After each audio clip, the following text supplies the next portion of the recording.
Henley because you see how the sun is hitting me? This is no finesse, no makeup, no filters, no none of that. This is 100% Teach Henley.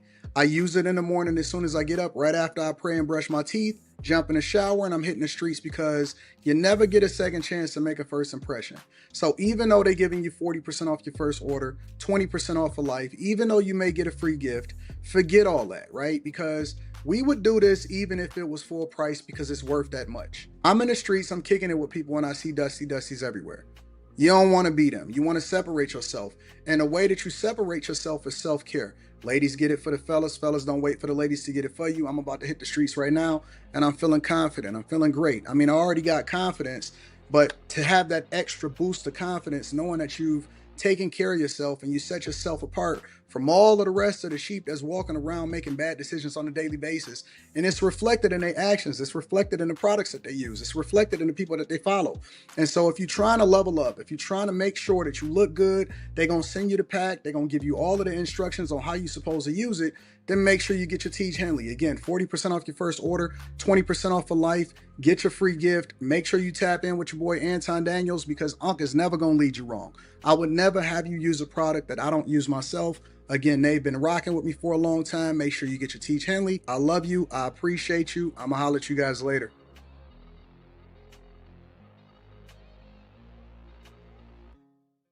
What's going on is Anton from AntonDaniels.com. I appreciate you guys for continuing to rock with me. Thank you for tuning in for another edition of the Millionaire Morning Show. I'm your host, Anton Daniels. What up, what up, what up, what up, what up? What is going on, friends and family? I appreciate y'all for continuing to rock with me. It is Thursday. I panicked this morning because someone blocked Anton's video from yesterday. Oh, it's back up. It's back up. It is back up. The video is back up. So basically what you're talking about is the live stream from yesterday. Is my audio messed up? Y'all can't hear me?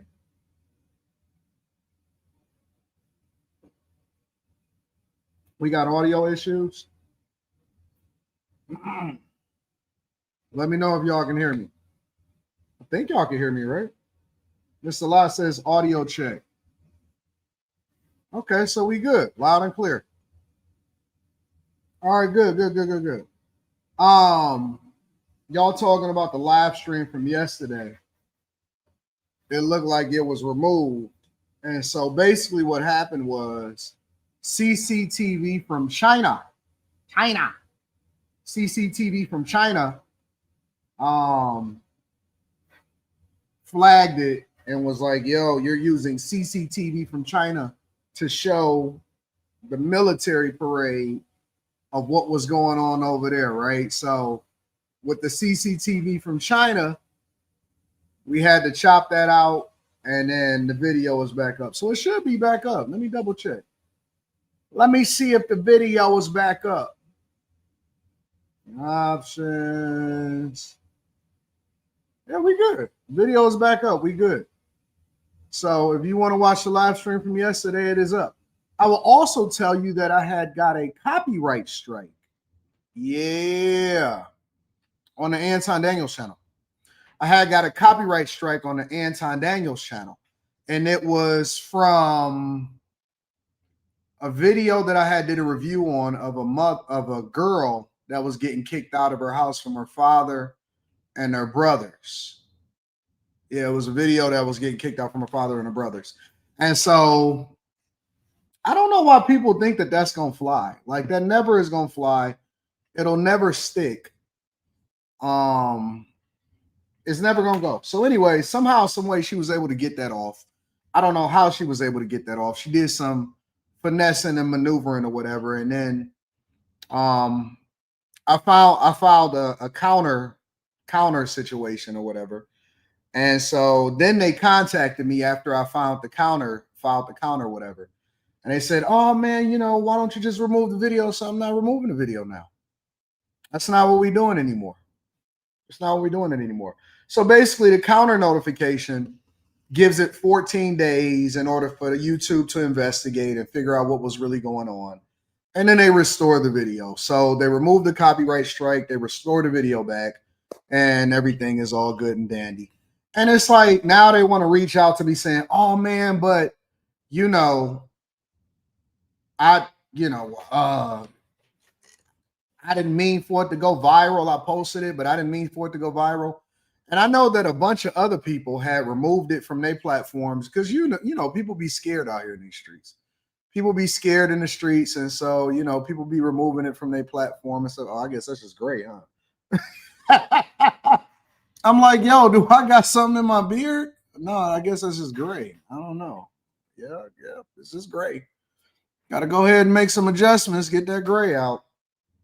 But anyways, I know a bunch of other content creators because they told me, yeah, well, we did the same thing to some other big content creators and they removed it, and they still got their strike. I said, well, I'm not every other content creator. And as long as I abide by the rules on these platforms, you will. Now it's got to be big. Now it's got to be a viral situation. You know what I'm saying? So y'all got to stop posting stuff if you don't want people to react to it or if you don't want stuff to go viral, because that's just the way that it is. Number one. Number two, and I say this all the time, it's better to reach. I am the easiest person to be able to get in touch with. All you got to do is email me. Now you want to email me afterwards. So no, it's going to live forever now. Now it's up there. Because now you want to email me and say, well, I said, nope. If you'd have been nice and you said, hey, shoot, I didn't mean to post that and I want to do things differently. I didn't realize that it was going to become this visible or you was the one that's going to react to it. Then I would have been like, you know what? That's reasonable. I don't really make I don't make no big deal. If somebody reach out to me, I'm a very, very, very nice person. I'm easy to work with. But if you on some like, oh, I'm a bully him type stuff, that junk don't work with me. It just don't work with me. So, YouTube removed it like they always do. They removed the strike, they reinstated the video, and everything else is up. So,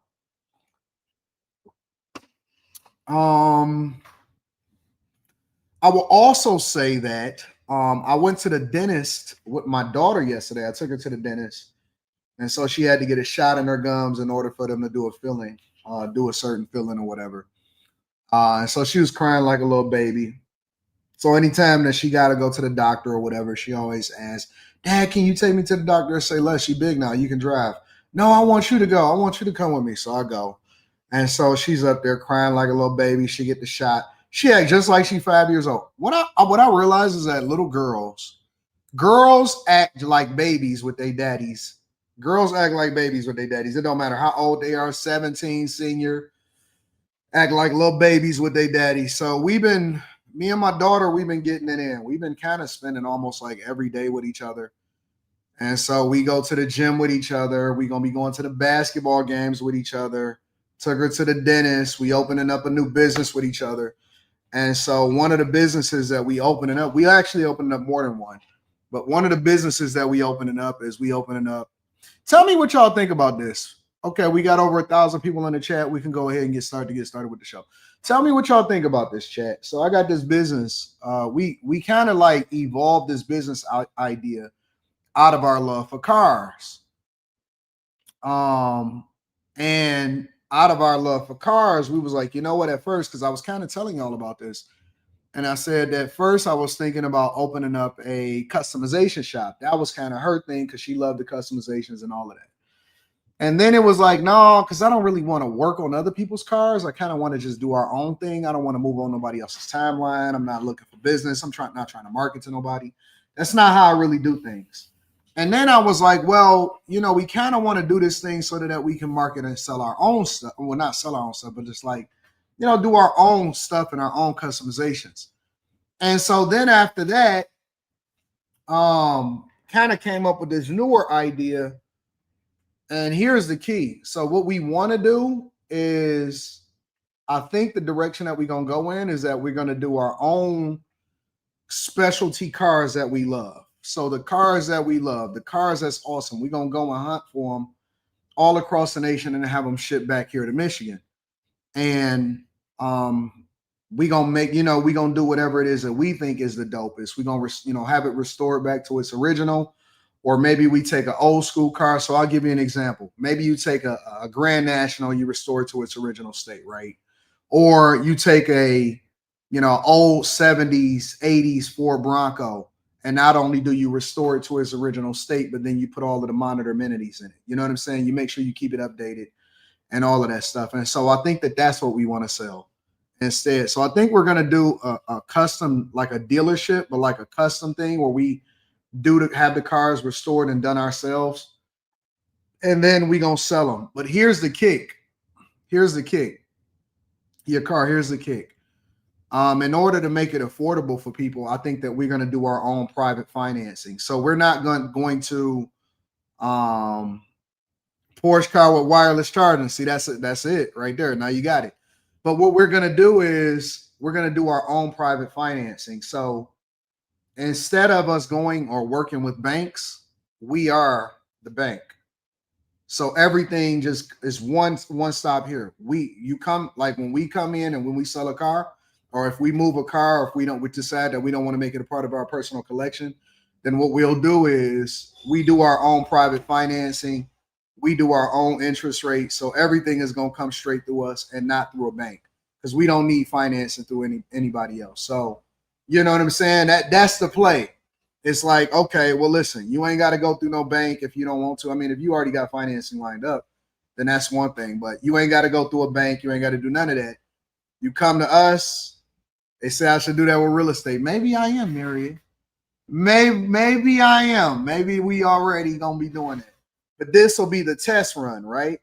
So we do our own financing. That way, not only do we give people a better deal, right? Not only can we guarantee our own stuff, but we'll also be the bank, which means that we get the interest. So the consumer get money, or the consumer saves money.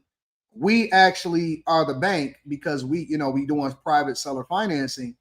And what that allows for us to do is to be able to set our own terms, lower the interest rates, make it accessible for people. And then we cut out the middleman, we cut out the bank. So we make more money because we're able to sell it at a lower cost, but we also get the interest, but it also makes it more accessible to people. And then we use that as the blueprint. Well, I can't be telling you. I don't want to go into Patreon level stuff. I don't want to go into the Patreon level stuff. So we're gonna wipe that out. So what do y'all think about that idea in a general sense? Block Club is coming up this weekend. Block Club coming up this weekend. Let me tell you why I'm so inspired to do it this way. I'm gonna tell y'all why I'm inspired to do it this way. Is because it's a lot of people talking, and it's a lot of people that say that they got money and that they getting money and all of that. And you know what they going to do? They going to buy chains. And I'm not telling people that they shouldn't live their life, but if everybody is getting all this money, and then they show up at these conferences and stuff, and they keep on trying to get a game to give the money, why you not your own bank?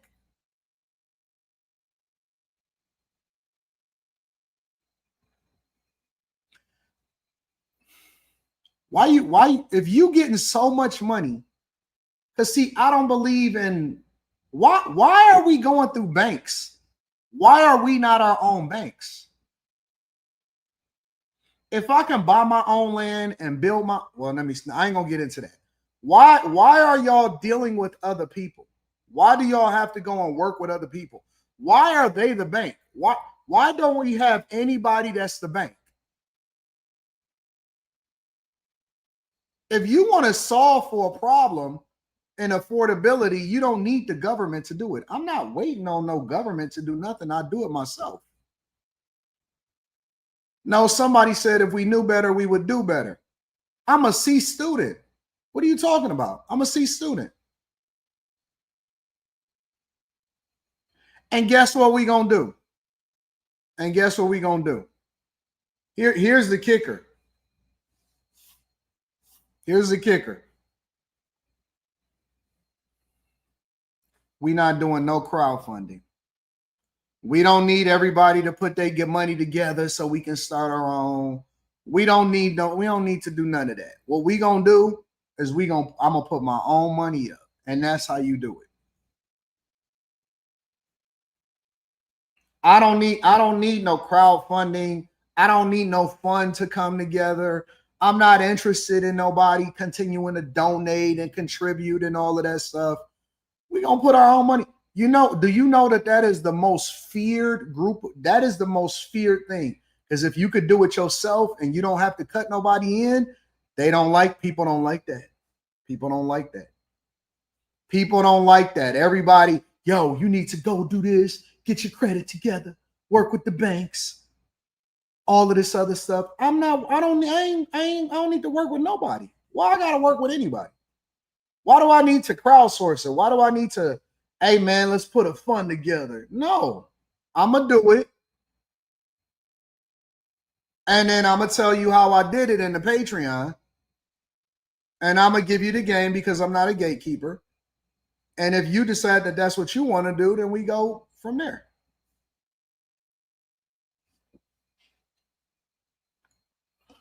I don't want nobody helping me. I don't want nobody helping me. I wish I could tell y'all some stuff that I'm gonna tell them in Block Club. I wish I could tell y'all some stuff that I'm a do in Block Club, but that's for the Patreon members. That's for the Patreon members. Hervin Rouse says most people not getting money like you, Anton. We not talking about most people. We talking about people, right? Listen, this is what I know for sure, is that there is a lot of people getting some money. It may not be most people, but it's a lot of people getting some money. And here's the kicker from that, right? Is that if most people are getting money like that, right? If most people are getting money, is everybody talking they getting money? Everybody got the yachts, the cars, and all of this stuff, right? Cool. And all of these people say that they pro-America, pro-black, pro-people, pro-poor, pro all of this stuff, right? Okay, cool. So how do you solve for a problem? Yeah, we can go and we can vote. Yeah, we can go out there and we can beg. Yes, you can beg for legislation. But the way that you control what happens is you start to put your own money up.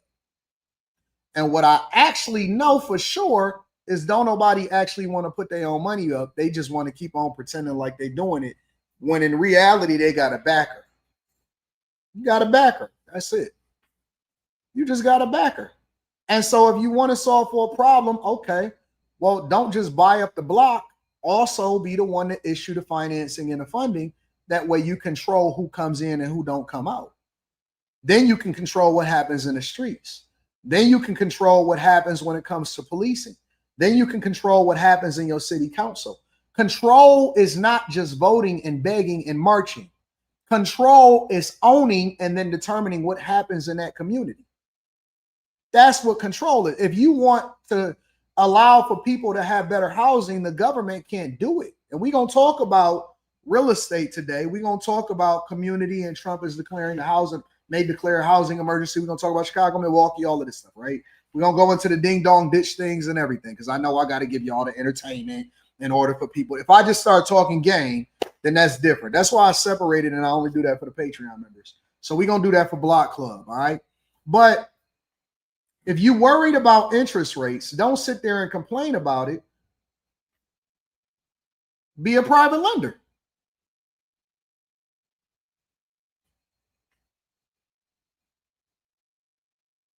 If you want people to be able to afford cars, then give low interest rates and put your money up.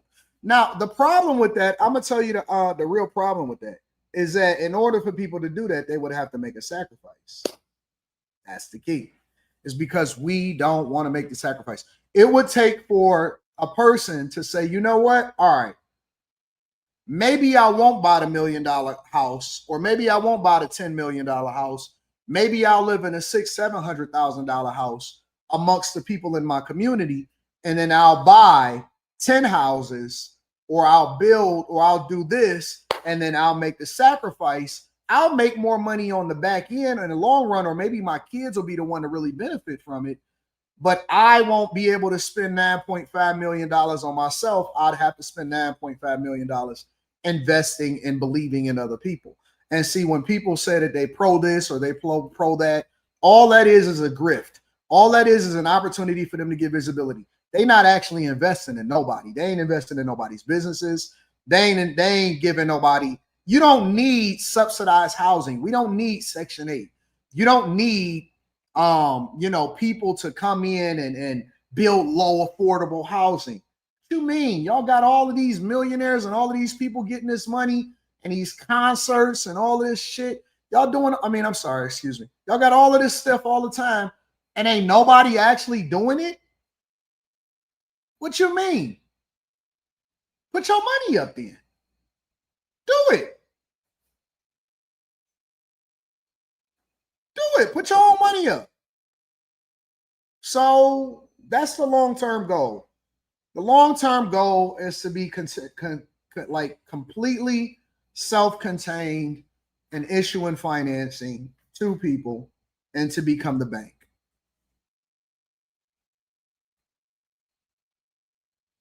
It's to become the bank. That's what it is. And if you wanna solve for a problem, then do it.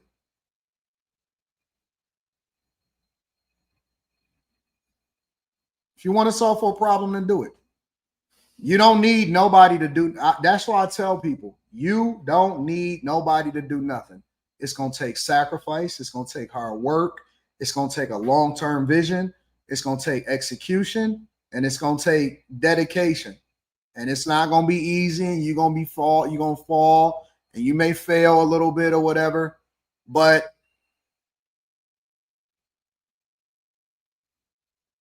that's what it's going to take. PJ says, is private lending a good business? I don't know. We're going to find out. I've never been a private lender before. I've never had to sell a product that was so expensive that I had to allow for somebody to finance it before. So, I don't know. I guess that's what we're going to find out. But the only way to find out is to do it, right? Somebody got to be the crash dummy, right? Might as well be me. Somebody got to be the first one through the door. Might as well be me. If you can get a better rate with me for a product that you want that's better than the competition's, and you save money, I make money, but my money come on the back end, why wouldn't that be beneficial for everybody? But somebody got to take the sacrifice. Somebody got to make the sacrifice. Somebody got to do it. Somebody got to make the sacrifice. Nah, Loan Shark does predatory lending. That's what they do in the hood. They do payday loans at 345%, 370% interest over the life of the loan. That's not what we doing. That's not what we doing. We don't do loan sharking, right? You still gonna have to be able to qualify, but if you want the best rate, then you're gonna come to us. So, nah, we're not doing 26%. My rates is gonna be half of whatever the bank is, because the bank is dependent on. Well, I ain't gonna break down the system because then I might have to start locking my doors at night. We gonna do half the rates of whatever the going rate is in the industry, in the banking industry. That's what we gonna do. Half the rates. What's the interest rate? What's the going interest rate? Let's look it up. Home interest rates. Current.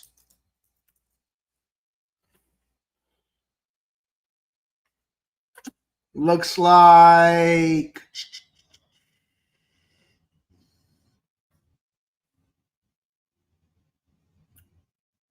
I'm gonna break this down more in the Patreon, so we'll get there. So it looks like average interest rate for 30-year fixed mortgage is approximately 6.25%. All right, so we'll do it at 3.125. How about that?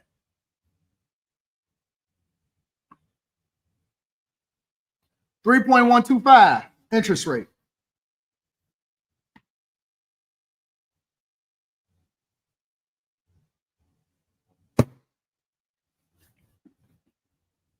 No banks. And because we are the ones that own the property, we are the approval.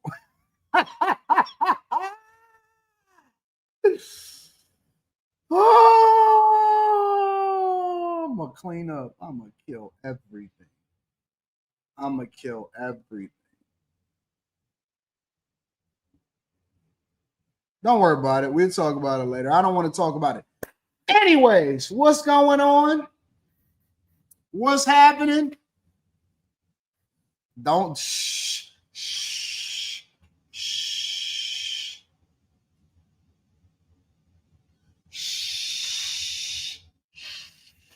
We're gonna talk about it on the Patreon. I got some real stuff that I got prepared for you guys.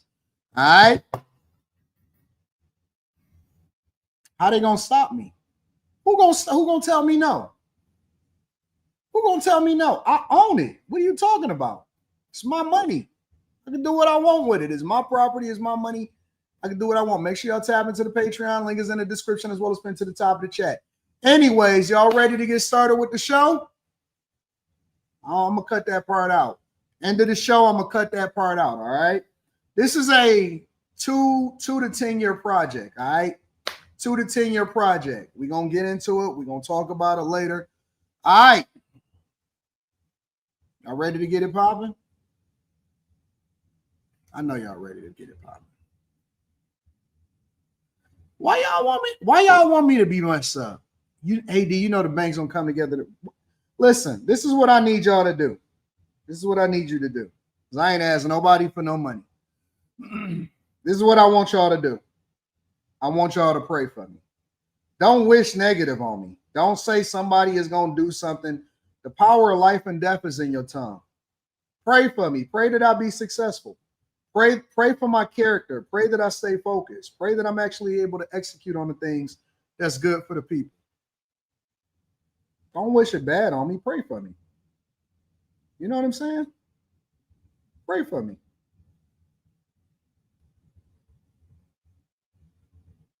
That's all I ask for. Pray that I be successful. Don't say anybody gonna do nothing negative to me. Just pray for me, bro. Artifacts, what up, Artifacts? I appreciate you with the 5175 on Cash App. Thank you, Artifacts. Yeah. Mike, that dude, I appreciate you, Mike, that dude. Thank you for holding me down on Cash App. I appreciate you. Spencer Campbell. Thank you, Spencer Campbell, for holding me down. I appreciate you. All of y'all that hold me down, listen, everything that y'all do and everything that y'all send, it is appreciated. I'm not asking for it, but I do appreciate you for holding me down. All right. Mr. Lot says, tried to get you back for all those Shang Tao jokes. Z Corp Alpha says, glad I'm reducing my internet time. Beautiful fall weather soon. Turn off web, folks. You know what, Z Corp Alpha? I am in this mode. I'm in this mentality right now where I'm just about to just go 0 dark 30, focus 100% on work all the way through winter. Of course, we gonna go to the basketball games and stuff, but I'm seriously about to just cut off all leisure and just be 100% dialed in for like the next few months at least. Sifo says black people complain about representation in media manual. Opera owns O. All she does is present Betty's Africa. Y'all late, not ready. They call me Mr. Bibb. Says, God, please pray for end time, but we need someone to start the new Black Wall Street. Head up, bag up TV. Head down, bag up TV. Says, always appreciate the knowledge. Thank you, OG. Appreciate you. Appreciate everybody that support the platform. All right, y'all. Let me see if I can get it started first. Let me get rid of some of this old stuff that I had that I was talking about yesterday. You know what I'm saying? We got after hours tonight. So after hours is going to be popping. And we're going to get it in. All right. But the first thing that I think I want to talk about is, remember when I was telling y'all about this whole ding dong ditch situation? Where the kid, basically, it was an 11-year-old kid that got killed. And, you know, we was analyzing that whole situation. Well, the man that killed the 11-year-old was arrested, and he was given a $1 million bond. All right. Make sure y'all hit a like for the algorithm, subscribe to the channel, and turn on your notifications. A man charged with murder in the shooting death of an 11-year-old boy playing Ding Dong Ditch. Julian Guzman was running away from a home after ringing the doorbell when police say Gonzalo Leon Jr. fired several shots. Guzman collapsed a few blocks away from the home, and medics rushed that boy to the hospital where he died the next day. Tragically, they picked a house to do it potentially 3 different times in the span of about 15 or 20 minutes. And the third time, the homeowner was laying in wait for him to come back. Wow. During the search of the suspect's home, police say they found multiple assault rifles near the front door among the 20 different firearms throughout the house. A dream wedding turns into a nightmare when a wedding crasher steals thousands of dollars. Let me move over to this other report. I think this will be a more comprehensive look at the whole situation. It could be a packed courtroom tomorrow with the man accused of murdering an 11-year-old boy expected to stand before a judge. Court records show Gonzalo Leon clamped up when he was confronted by police, so tomorrow could be the first glimpse at any possible defense. Police accuse Leon of shooting the boy in the back after he rang his doorbell, then ran away while playing pranks with his cousin Saturday night. ABC 13's Jessica Willey joins us live with more of what the cousin says happened. Jessica. Yeah, that suspect is here at the Harris County Jail. His bond has not yet been set. A hearing officer referred that to the district court judge he's expected to see in the morning. The victim's cousin, also a juvenile, told police it started as lighthearted fun, something many kids do on weekend nights. But then the boy was shot and that cousin went into rescue mode. A memorial of candles and a cross near the spot where 11-year-old Julian Guzman was shot Saturday night. And a note from his mother that reads, quote, "I love you, Julian. You will always be in my heart." As far as us as residents in this area, it's heartbreaking. It really is. According to court records, Julian and his cousin, bored while attending a family birthday party, headed out Saturday night to, quote, ring doorbells or play Ding Dong Ditch. They knocked on the door at one home on Mimbro several times and then ran away as a prank. The last time, Julian's cousin says he saw a man in black exit the gate. He told police he shot once into the ground and then toward Julian, who cried out in pain. The cousin said he then, quote, army dragged Julian because he thought he was paralyzed. Court records say it took 20 minutes on a loudspeaker to get the accused shooter to come out that night. Yesterday, Gonzalo Leon Jr. was charged with murder. Court records say police recovered 20 guns, including AR-style rifles, shotguns, and pistols. ABC 13 has learned Julian was a student at Galena Park Middle School and played soccer for a local club. Today, police were back out searching with metal detectors for more evidence at the scene. District Attorney Sean Tier says they believe this was intentional. The Castle Doctrine does not apply to this case in any way, shape, or form. We have an 11-year-old little boy who was running away and shot in the back. This was an intentional and knowing murder. There is no set of facts that makes this crime anything other than a murder. And the district attorney says that his team will be asking the judge for a high bond, a bond of $1 million, he says. This suspect has made no statements to police just yet, and right now he has no attorney of record listed online. So as you said, Eric, we are expecting a packed courtroom for that hearing tomorrow morning. Yeah, he going to jail for the rest of his life, and it ain't even no question in that regard to it. He's going to jail for the rest of his life. That's it. That's it. You can't, what they are alleging, all right? What they are alleging is that he chased the boy down. And if you chase the boy down, then that means that it's it, bro. You can't chase him down. That's just the facts.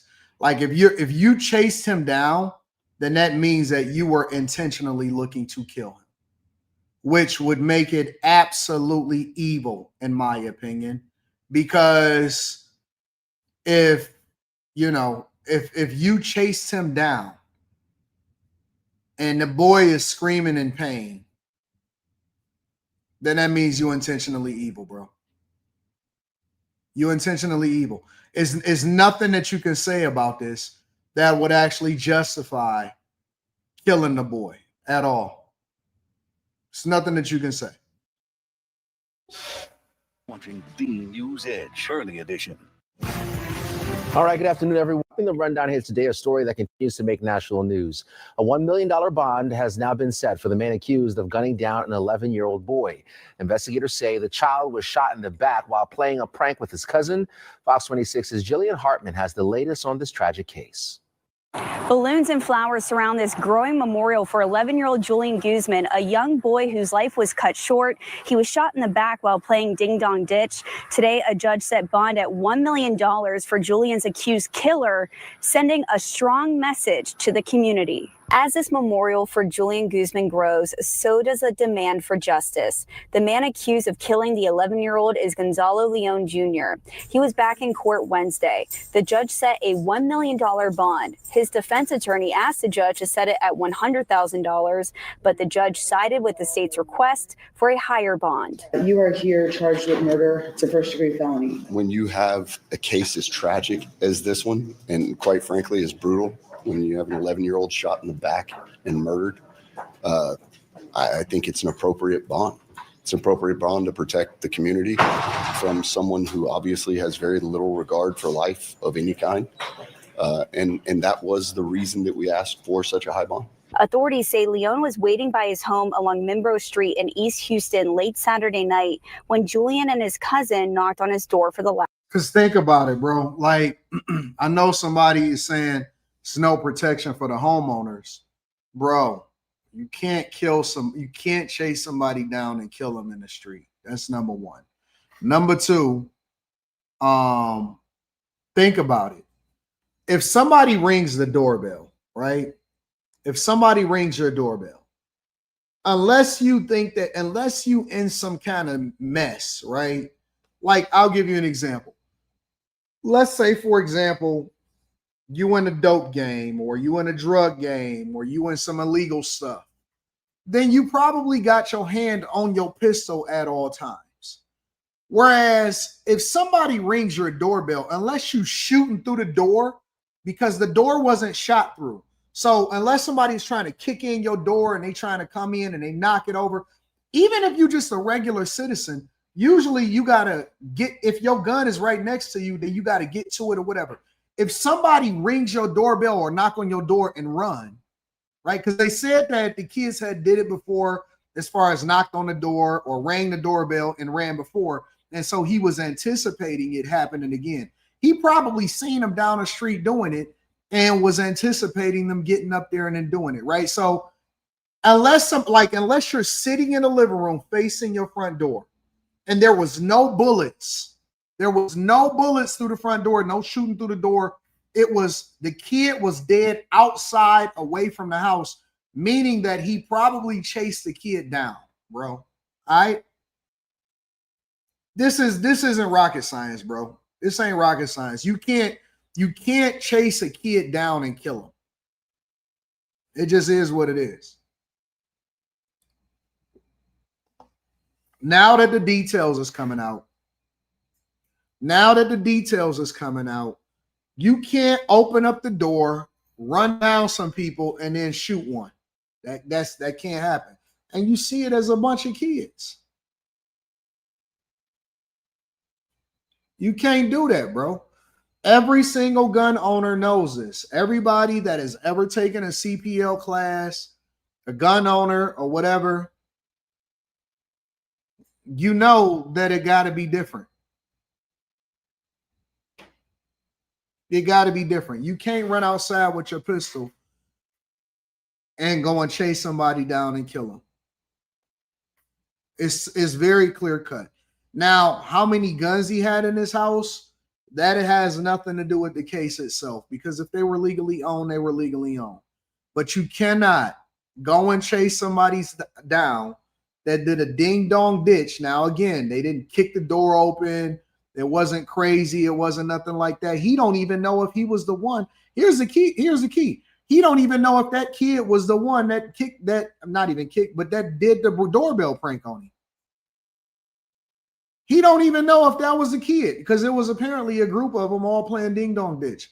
He don't even know if that was a kid that did it. He ran outside. Obviously, he had good aim because it wasn't like they said that he shot off a whole bunch of times. All of this stinks, bro. This whole situation just stinks. It smells. Because they say that he's a former military person or he served. So for the people saying, well, just deport him, you can't deport a legal citizen of the United States of America if he served this country, right? The other side of it is, obviously he had good aim because he hit him in the back running. You know how hard it is to hit somebody in the back while they're running at night? And he ain't just shooting all over the place. He actually hit him. Like, bam. Nah, bro. Nah. Ain't no way in the world you're going to sell me on the idea that this was logical. And now that more of the facts are coming out and more of the details is coming out, and I would love to see what's going on, inside of the courtroom or whatever. Nah.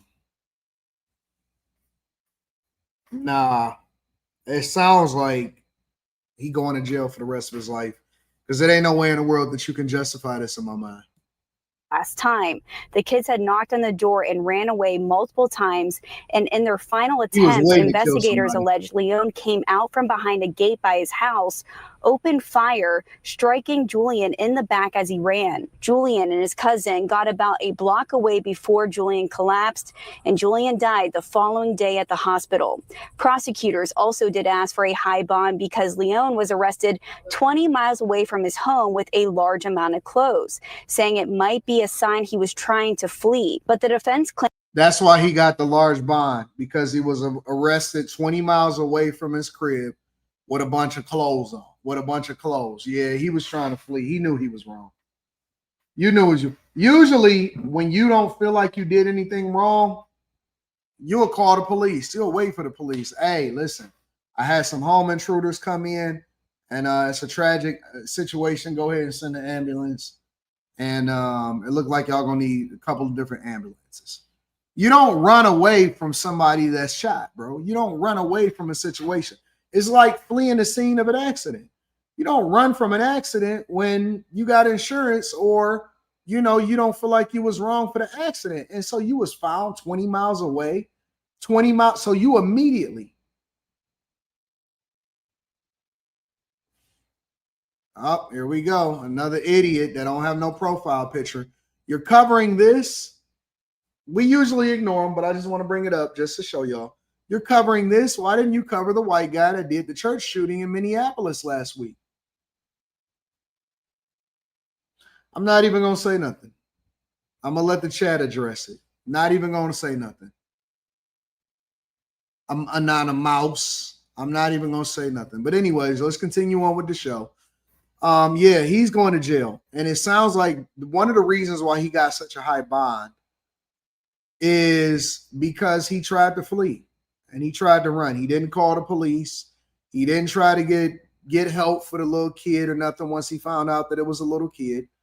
He ran. He was 20 miles away. He had a bunch of clothes, and it sounds like he was trying to flee. All right? So we can go ahead and just lock him up. He not getting out of jail no time soon. It's over for him. And this is why y'all got to be very, very careful. You got to be very, very careful. Make sure that you tell your kids to stay out of the streets. Nowadays, everything is more dangerous. It's more dangerous than it was back in the day because we didn't even, I don't remember everybody being strapped. I don't remember everybody being strapped. I only remember responsible gun owners. They was responsible gun owners, but I didn't remember everybody carrying a gun and everybody got switches and stuff like that. This is all new.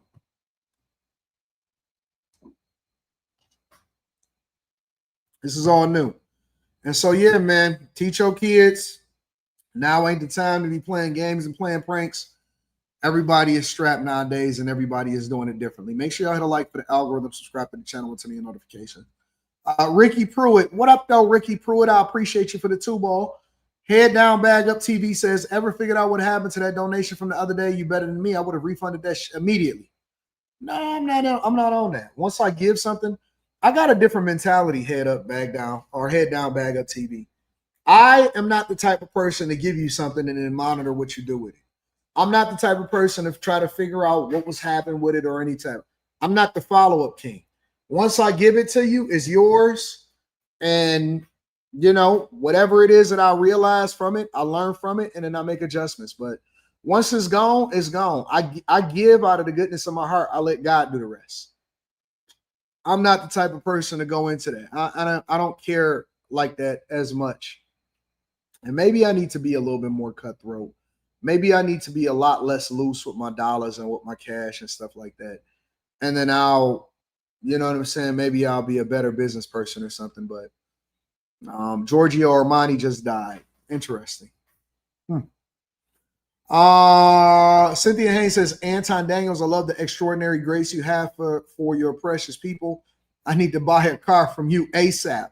Well, give me a little bit. It's going to take me time to get it all set up and get things taken care of. Got to get the licenses, got to do the things the right way. Got to find a location. When I get the location, I don't want to rent it. I want to buy it, so that we can do it ourselves, and we want to own the land up under it. We got a lot of work to do.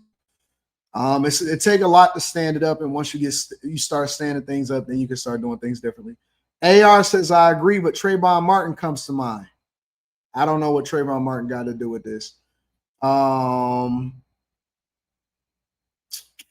been here. See, Doctor, I've been hearing about a lot of different crime. Head down, bag up. TV said respect to you too, my friend. I appreciate you.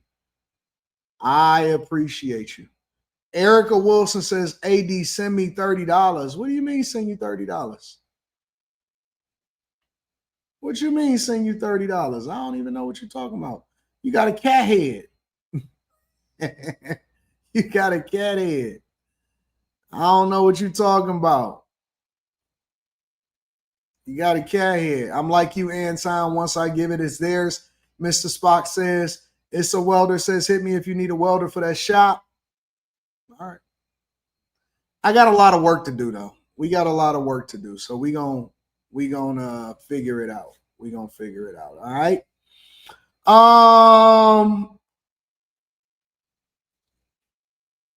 Make it for y'all crazy. Y'all nuts inside of the chat.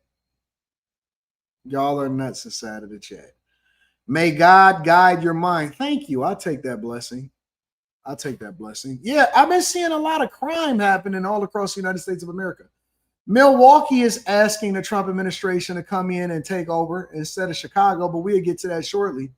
Let me show y'all some of the crime that I've been seeing out here in the streets. It's crazy, bro.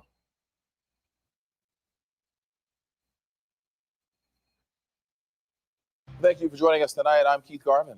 And I'm Daniela Guzman. We begin tonight with a search for two men accused in connection to a crime where a 16-year-old on a scooter was hit with a car and then shot. Now, the teen did survive. We want to give you a look at your screen. Houston police say 40-year-old Nicholas Cuellar and 25-year-old Julian Cuellar are charged with aggravated assault with a deadly weapon. Nicholas' nephew is also charged, but he is in custody. The shooting happened in late July near Solo Street and Oates Street in 5th Ward.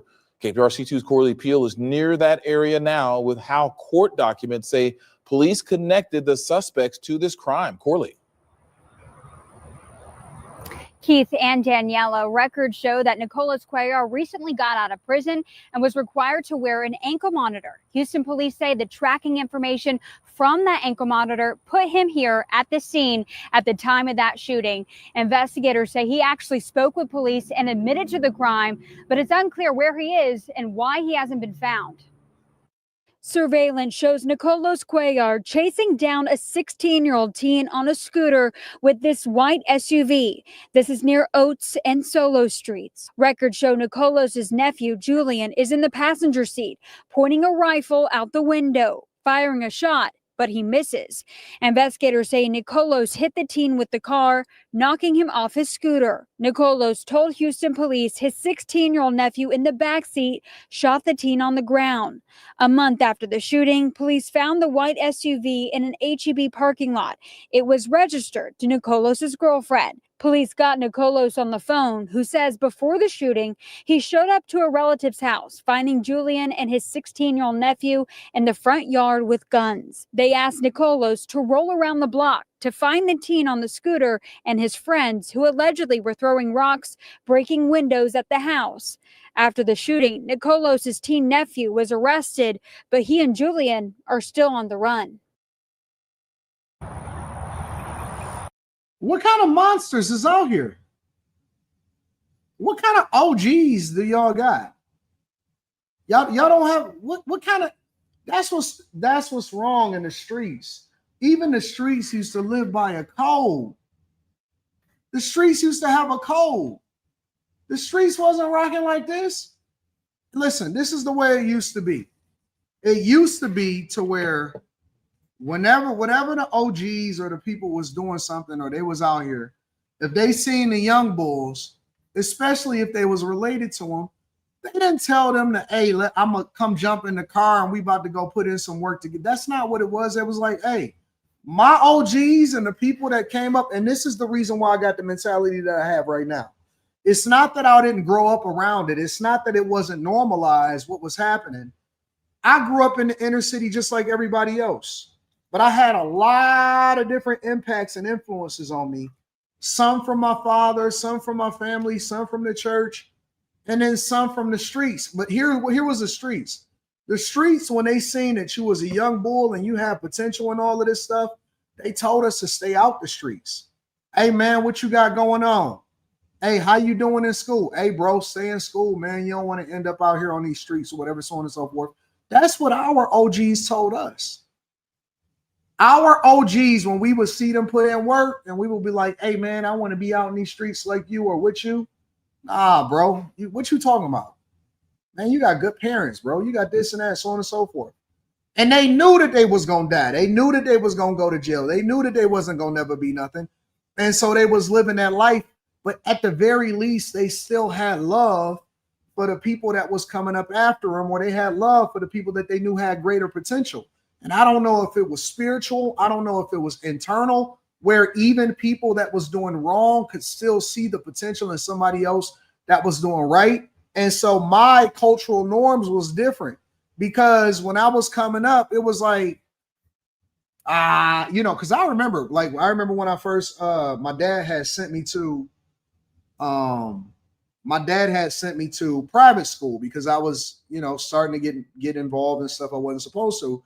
So when I was in middle school, he sent me to private school and he sent me to an all boys school.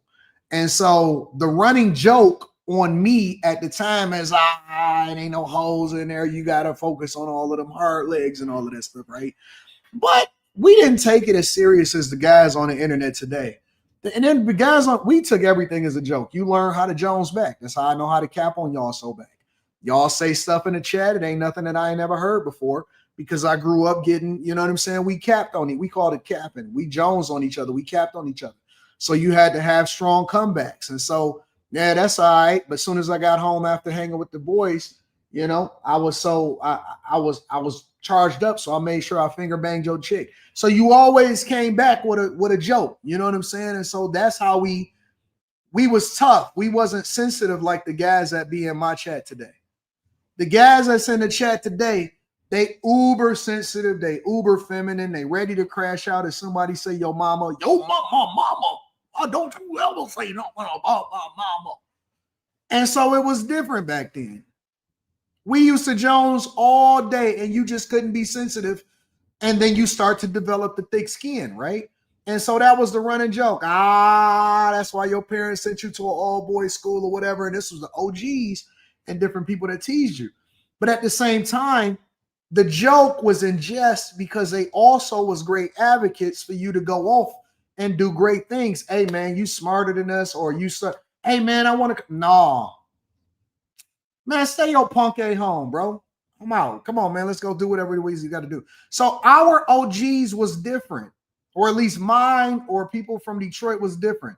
They didn't want you in the streets. They wanted better for their kids. They knew that they wasn't necessarily going to be anything, but they didn't want you to go down the same path as them, and so they protected you. I don't know what this group of people is doing right now.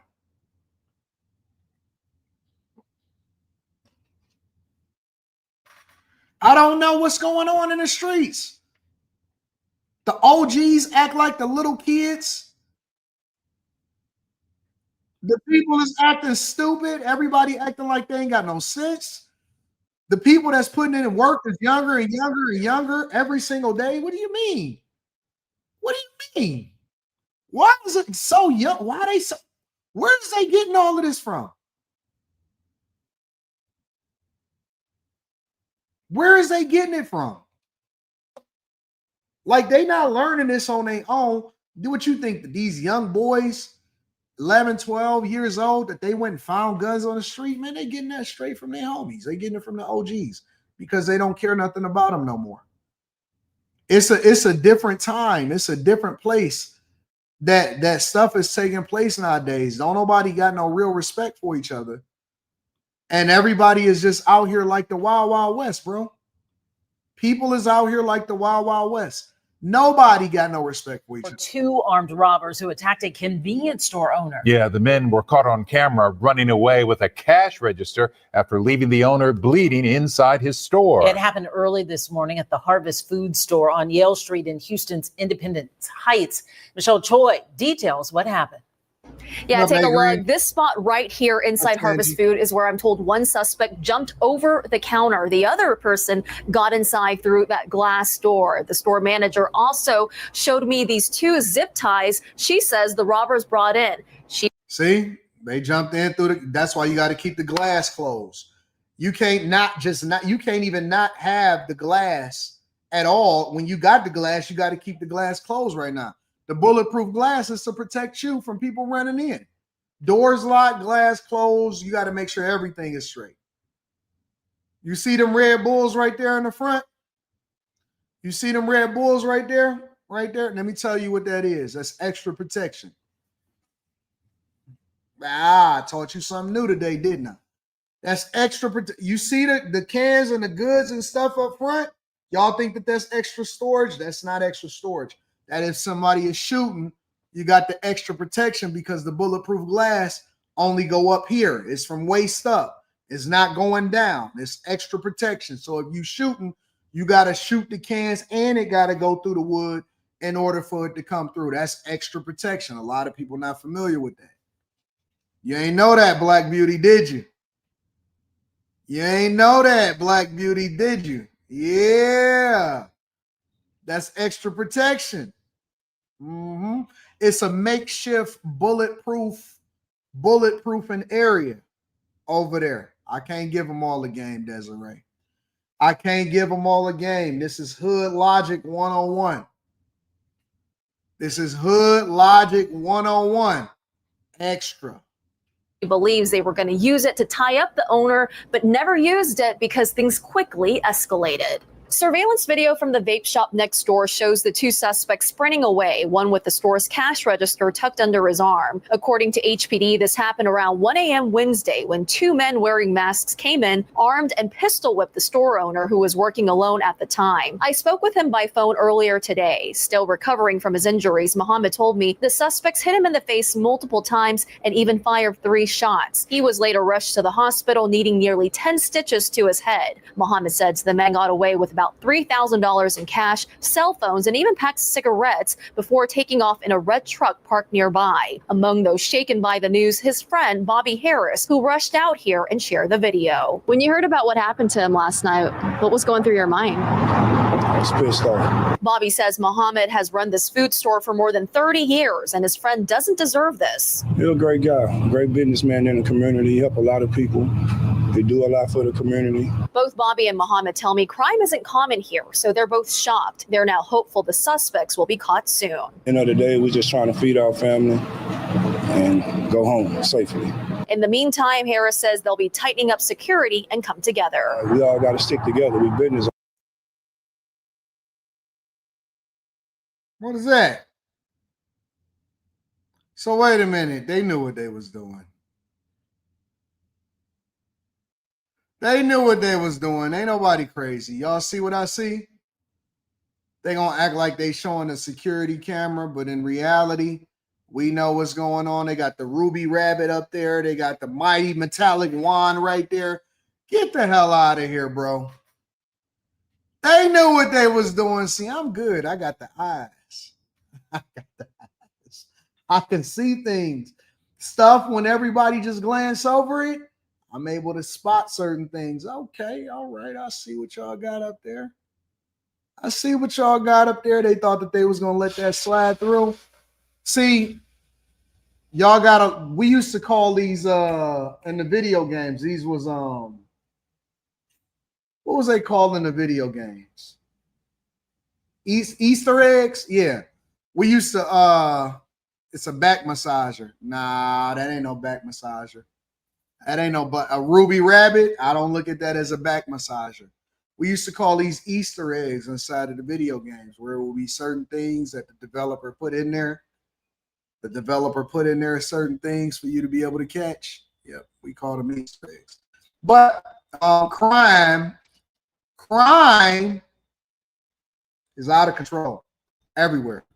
Crime is out of control everywhere, and I don't like it, and I think that we need to figure out how to fix it. We need to send in the National Guard everywhere. Make sure y'all hit a like for the algorithm, subscribe to the channel with turn on your notifications. I want to go over to Milwaukee really quickly. And then I'm going to pivot from that over to Chicago before we get into housing. Hold on, let me see something. Chicago, because there was something that happened in Chicago that was crazy. Customers called stealing apples. No, we don't care about customers stealing apples.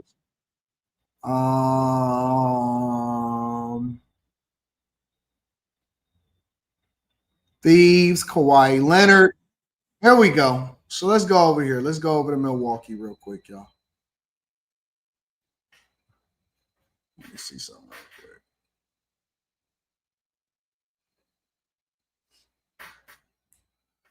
Let's go over to Milwaukee. This is what's happening in Milwaukee, y'all. The largest police agency in Wisconsin welcomes the deployment of the National Guard in Milwaukee. The developments come as President Donald Trump this afternoon promised to send troops into Chicago. 12 News political director Matt Smith tonight with the union president and mayor strongly responding. Tonight, the dramatic videos of 15 so-called street takeovers in Milwaukee over the weekend now fueling an intensifying political debate surrounding National Guard troops in U.S. cities. At this point, though, you would welcome National Guard here in Milwaukee? I would. Alex Ayala, president of the Milwaukee Police Union, with us Tuesday. I didn't know that it was 15. I didn't know that it was 15 at all.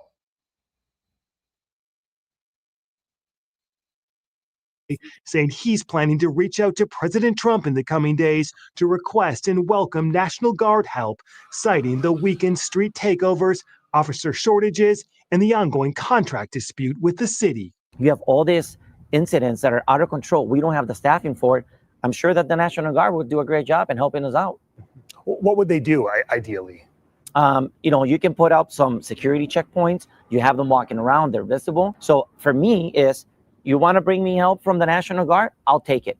Do we have to do it? No, we don't. The mayor has the power to fully staff the police department, to settle our contract. The debate reaching a political flashpoint. President Trump Tuesday promising to send troops to Chicago, and Vice President J.D. Vance with us Thursday in La Crosse. Would the administration consider ever coming into a city like Milwaukee?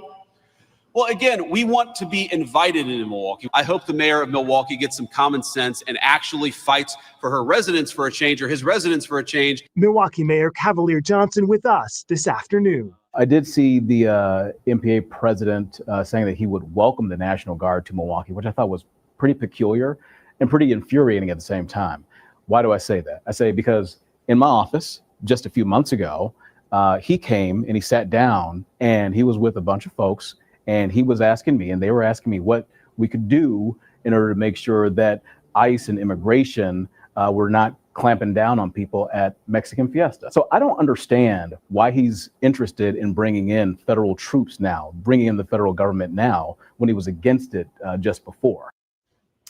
Matt is joining us live in the newsroom. The governor today also pushed back at any talk of National Guard troops. Deanna this morning saying, quote, "We can handle this ourselves in the state of the Wisconsin." Meantime, Republican Congressman Scott Fitzgerald also saying Sunday on Upfront, National Guard troops in Milwaukee are not needed.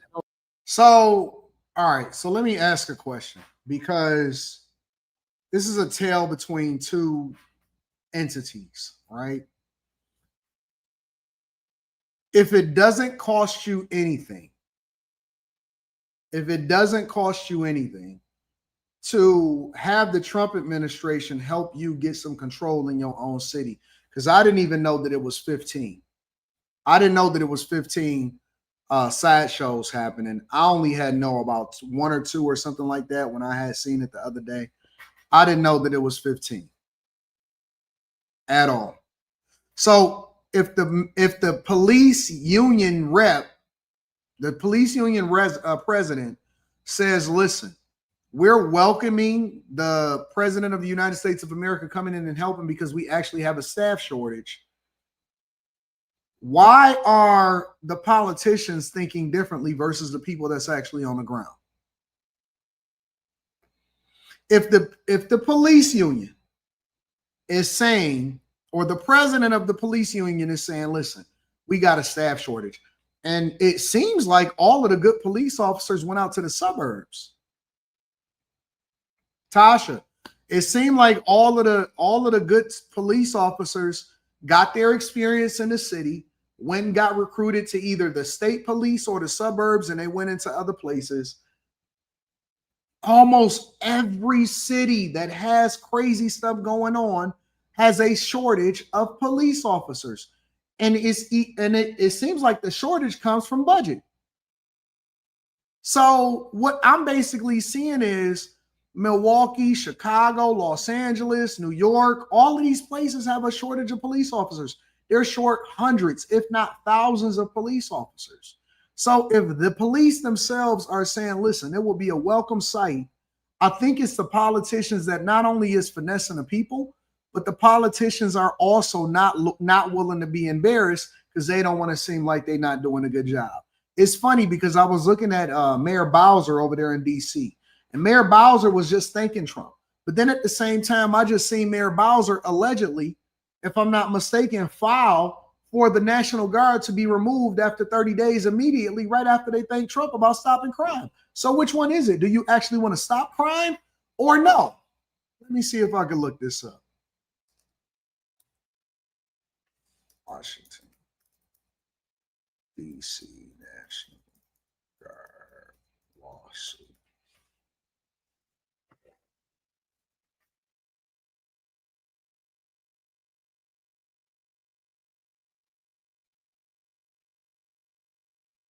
Deployment extension.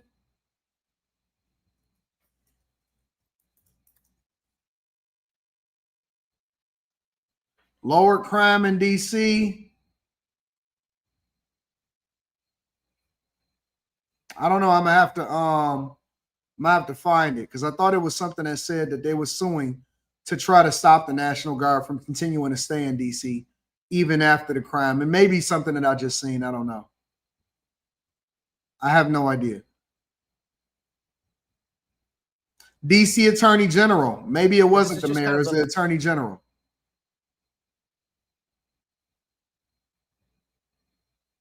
Yeah, it was the Attorney General.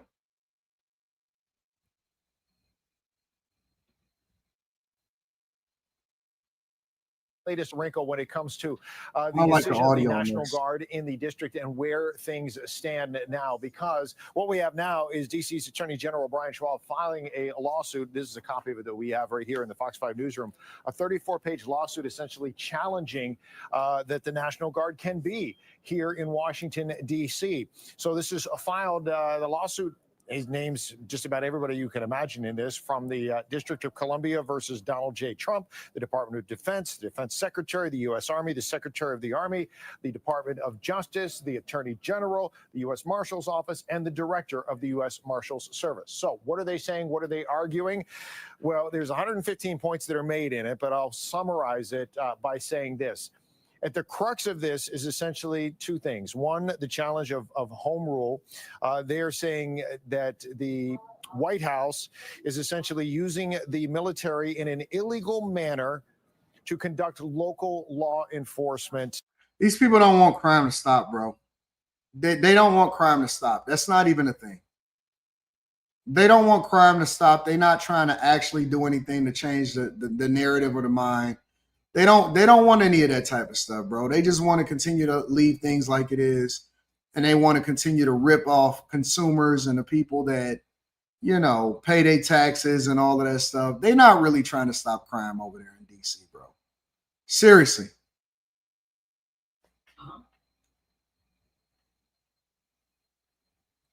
Let me see something. It was team knocked over, scooter, 90 cut. Oh, this is one I want to share with y'all. Check this out, y'all. Looking for one car but found 97. Now that dive team is checking license plates and VIN numbers to find out if their haul could lead to any answers. This mangled Nissan is just one of nearly 100 cars the chaos divers discovered in the Chicago River. It's not uncommon for us to find vehicles. Heck, that's what we do. When they started their search at the Richard J. Daley boat launch near 31st and Western last week, they didn't find just one or two vehicles, but they kept combing the water, ultimately logging dozens. A lot of these are in piles. We have 3 piles that are ranging anywhere from 12 to 19 cars in one spot. The independent dive team uses sonar technology to solve missing persons and cold cases. Their goal, to bring closure to families. We are a little bit more interested in those cars that's kind of the one-off where it's just one vehicle by itself, because that's going to be more indicative of an accident or even self-harm or foul play. In this case, Lindsay Busick says their focus is on the disappearance of Stefania and Edward Andrews, who vanished on May 15, 1970. The Andrews had just attended a cocktail party at the Sheridan, which at the time was on Michigan Avenue. Missing persons reports say they'd both been drinking, but Edward still tried to drive home to Arlington Heights. And he had actually crashed into the parking garage door. And then it's believed that he went southbound in the northbound lanes, leaving the hotel that night, which would have put them going into the Chicago River. Busick says their yellow 1969 Oldsmobile has yet to surface. So the fact that their vehicle's never been found, they're usually often in the woods or in the water. Busick and Chaos Divers founder Jacob Grubbs, along with Derek Longos of Derek's Dive Recovery Service, are sharing their findings with police. So far, they've cleared 75 cars, meaning they are not tied to the Andrews cold case. And from what divers can gather, there are no human remains inside. That's what is that? That's a Nissan Maxima, if I'm not mistaken. Is that a Nissan Maxima? That's a fairly new car. Let me see. Back of Nissan Maxima. Yeah, I know my cars, boy. I know my cars. That's a Nissan Maxima all day, every day. That's a Maxima all day, every day. That's a Maxima. Without even thinking twice, I'm able to spot that.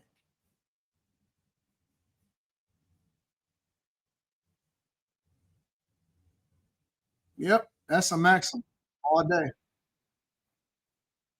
That's a Maxima all day long.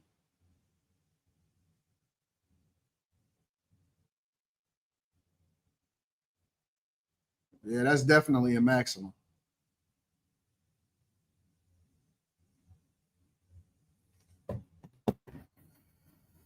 Yeah, that's definitely a Maxima all day long. Yep. All day.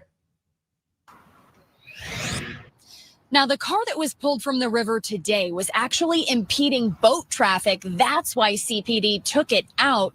Chaos divers still have a lot more work to do to clear the rest of the vehicles they found. We're told they will be here through at least this Friday. I bet you it's well over 250 cars down there. I bet you it's well over 250 cars down there, bro. Easy. Easy. And I guarantee you it's some bodies in them cars too. Guarantee you it's some bodies in them cars. And what is that, the Chicago River? Man, listen. If they just now started to pull cars out, and the only reason that they pulling the cars out is because they say the only reason that they thought to start pulling the cars out was because, you know, a boat using sonar, it would have actually prevented them from getting through because the boat, the bottom of the boat probably was going to be dragging on it. Man, that's crazy. Yep, it could be. It's probably a combination of both, of all. Insurance fraud, dumping some bodies, getting rid of cars that you don't want, and all of that stuff. It's probably a whole lot of reasons why it's a bunch of cars out there. But honestly, it just seems like, man, look, bro, be careful. That's all I'm going to say. Just be careful out here.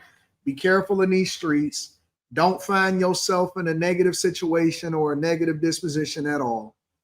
Be very, very, you said your money is on insurance fraud? Making it disappear inside of the river. It's probably a lot of that too. I wouldn't doubt it, but it's a lot of stuff up under there. You would be surprised how many bodies is in these rivers and in these bodies of water. You would be surprised how many bodies are in the rivers. What you would find, you know where all of the crime is, where you can solve 90% of the crime, and whatever respective body of water, rivers, lakes, oceans, everywhere. Said Lake Michigan probably got thousands of what? Bodies or cars or both? Guns? Oh, man, it's probably 1,000 guns up under there. But it is, man. It just seems like it's just so much crime happening right now. I'm about to just lock my doors, bro. I'm about to stay in the house, work on my businesses, run up a bag, stack my money, and just stay out of the mix, bro. Stay out of the mix. It's probably hundreds of thousands of guns up in there. Night Jade says, let's go National Guard to Baltimore. Man, and it's just funny. You know, these cities might actually be successful in not getting Trump to deploy the National Guard to Baltimore and Chicago. Trump might be like, you know what? All right, cool. Y'all don't want to fix crime, or we going to let y'all have each other and don't ask for no federal money on top of it. Rage King Leo says, good morning, AD, my favorite morning show. Thank you, my friend. We got the after hours tonight. Head down, bag up TV says, did you see the Mexican senator welcoming Trump to help Mexico? I emailed it to you. No, I haven't looked at it yet. Trying to get this deal done. I'm trying to secure another piece of real estate. Oh, man. Time Dog is trying to take over everything.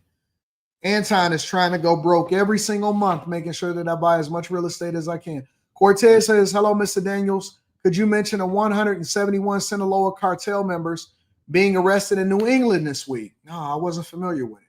Y'all got to send me that too. Mr.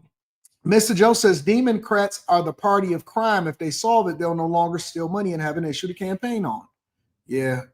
Democrats are running out of issues to campaign on. 392Q says, imagine how many guns is in a river.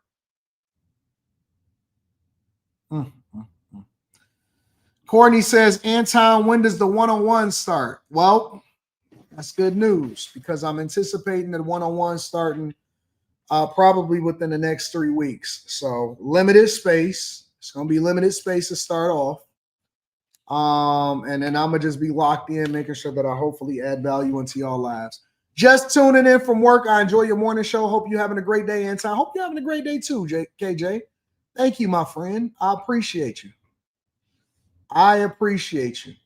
Somebody just said this. Have you seen a story of over 100 cars found in the Chicago River? Indigenous American Leo. What show you watching?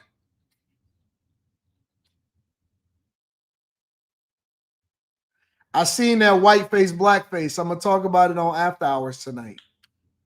I seen the Drewski skit.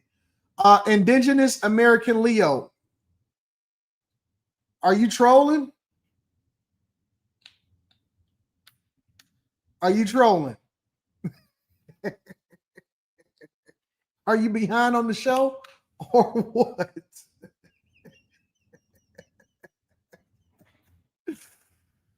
Oh my God. What is After Hours? After Hours, here, I'm going to show you what After Hours is.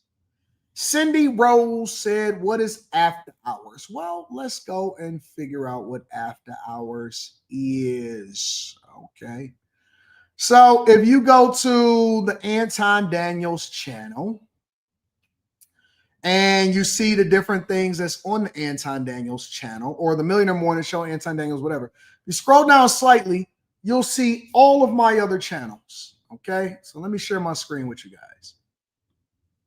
So if you go to the Anton Daniels channel or the Millionaire Morning Show channel or whatever, these are all of the channels that I am a part of. So if you go down, you got the Anton Daniels. Some of y'all may only be familiar with the Millionaire Morning Show. You got the Anton Daniels channel. This is the channel that I first started when I came to YouTube. This is the OG. This is the channel that we figure out what's going on in these streets, and then we might create a new channel based off of something that we create over there that's just doing really well. And so we go from that, all right? Hold on.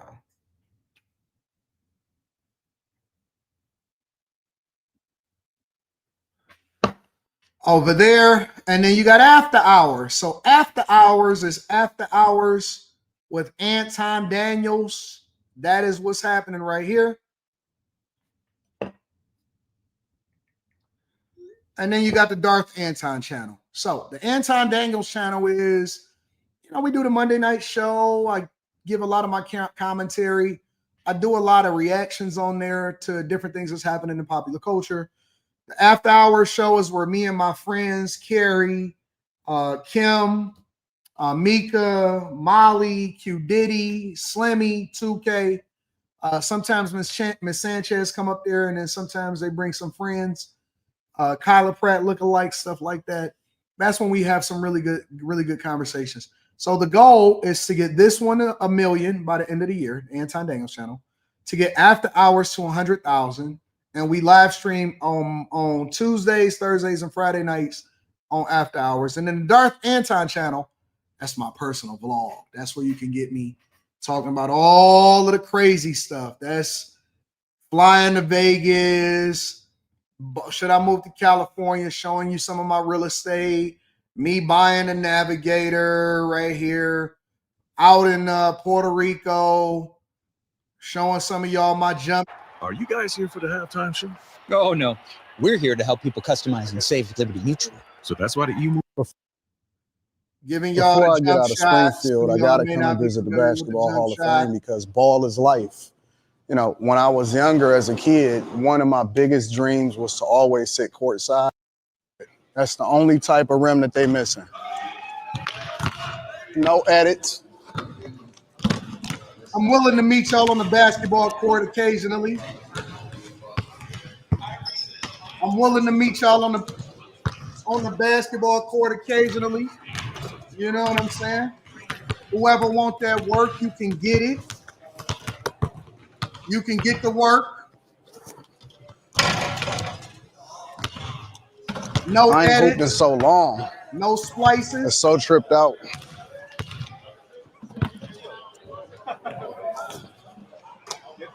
No splices, no edit. Let's hit a three-pointer.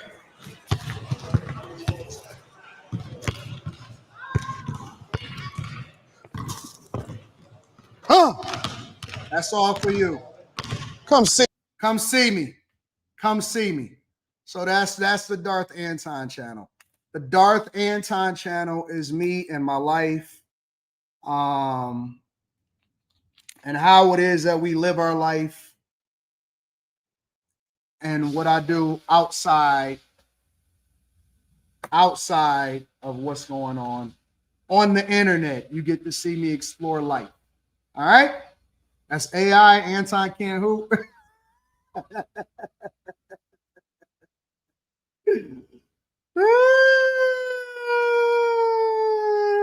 Yeah. All right, y'all. Let me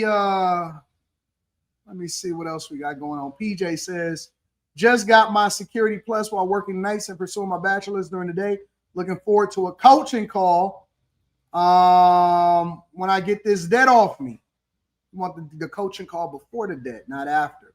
Do the Right Thing says we can get on that court. AD bring Slimmy too. Oh, y'all don't want that. No, y'all don't want that. You trust me. Listen.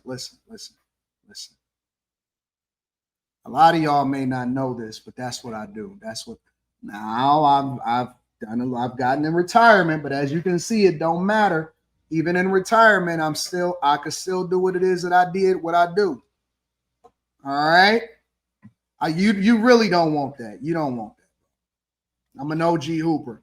That's what we did from 5 years old up until I really, really started making a lot of money. That's all we did is hoop. All right. You don't want that problem. It will be a problem for you on the basketball court. Listen. It will be a very bad problem for you on the basketball court. I'm just telling you right now. That's all we did was hoop. You gonna get your ankles hurt. You're gonna have to tape yourself up. You're gonna have to tape your ankles up. All right, what else we got going on in these streets? What y'all want to talk about before we get over to housing? Y'all want to talk about Chicago? They got some ride-alongs. I heard they got some ride-alongs in Chicago. Troops is going to Chicago. Stay out of the way, says Tom Holman. Let's see what we got over here in Chicago. Before I start bringing y'all the real estate of what's happening out here in these streets. I love live streaming with y'all. Here we have White House border czar, Mr. Tom Holman. Tom Holman, thank you for coming on. Lots to talk about, sir. Let me just begin with Chicago, which is very much in the news. President is getting ready, I guess, to send the National Guard into Chicago. And you can tell us you're going to be a part of this. Your agents, your ICE agents. Chicago believes it's a sanctuary city, but I don't think that's going to stop you with respect to criminals. Can you tell us what's going to happen here, sir? Look, it hasn't stopped us from day one. I mean, as soon as President Trump took the oath of office, the first place I went was Chicago and ran an operation there. Brandon Judge said I wasn't welcome, and I went there the very next day. And the first day of the operation, I stayed for the first day of the operation, kicked it off. If I remember correctly, we arrested 7 or 9 child sex predators who raped children. We arrested 9 members of Tren de Agua, a terrorist organization, gangs. We arrested 2 illegal aliens convicted of homicide that walk in the streets. We seized pistols that had what they call a switch in the pistol, which made that pistol fully automatic. That were being sold by Tren de Agua gang members to other gangs. And that was just one day. We took a lot of public safety threats and national security threats off the streets in one day, which made Chicago safer. Got a lot more work to do. President Trump is committed. We're going to focus on sanctuary cities. That's what we're going to prioritize because we know we have a problem there. So there is going to be, as I said several weeks ago, we're going to flood the zone in sanctuary cities like Chicago, like Los Angeles, like San Francisco, and New York. We're going to flood the zone, and Chicago is one of them. We're going to go there and make Chicago safe again. President Trump committed that to American people, and the men and women of ICE and the Border Patrol will keep his promise. You know, I've heard, I'm no expert on this, sir, but I've heard that the police commissioner in Chicago is more than willing to work with federal law enforcement, including, of course, ICE.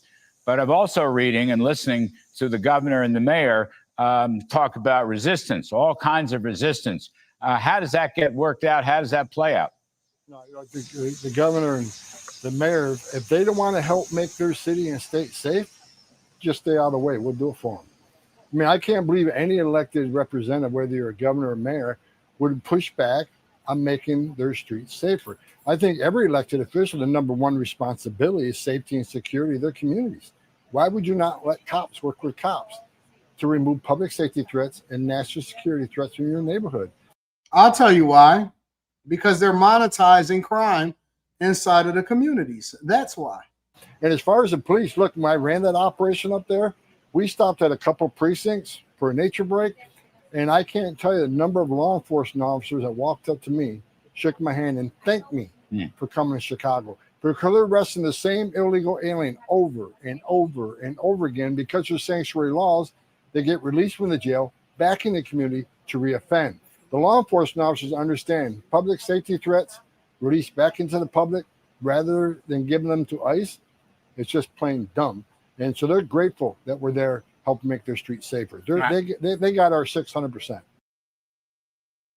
About the National Guard coming to Illinois. Governor Pritzker has warned that federal ICE agents are expected here. This as thousands get ready to celebrate Mexican Independence Day at festivals and parades. Chicago is taking steps to prepare for when ICE agents arrive.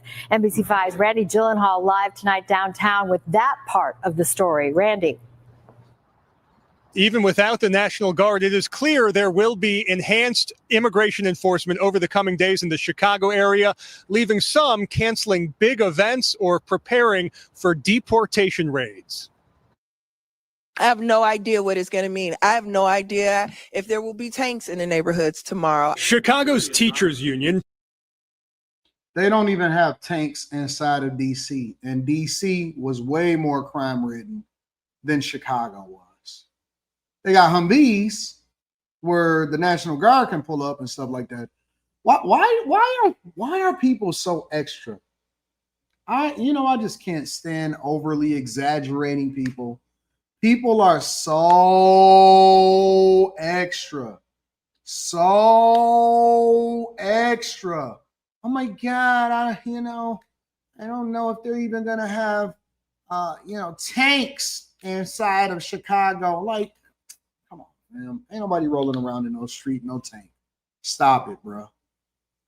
Planning for the possibility that students or parents could be arrested by ICE. We are. Oh yeah, that's definitely a Mexican booty. Possibility that students or parents.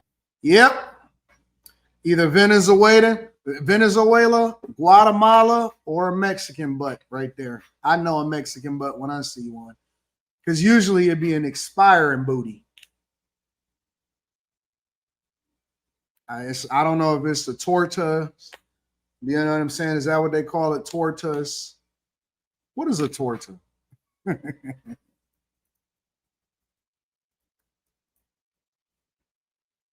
Torta is a popular type of sandwich primarily originating in Mexico, served on a roll.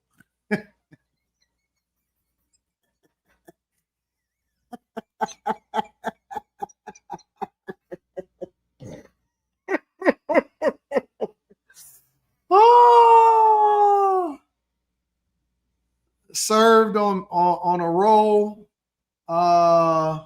with various ingredients like meats, like carnitas or chicken, beans, cheese, lettuce, tomato, avocado, and regional variations in toppings and fillings. Term torta can also refer to a cake or a pie.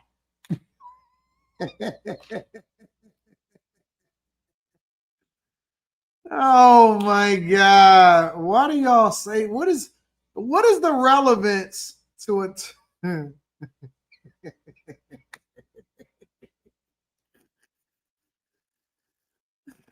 Why do y'all call Big Back Mexican chicks tortas? What does that mean? Y'all said it's all carbs. Tortas is actually really good.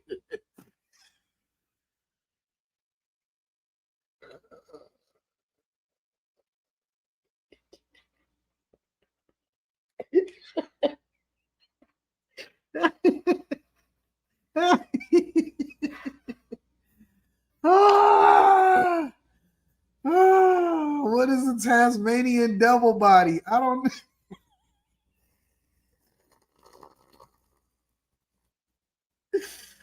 know.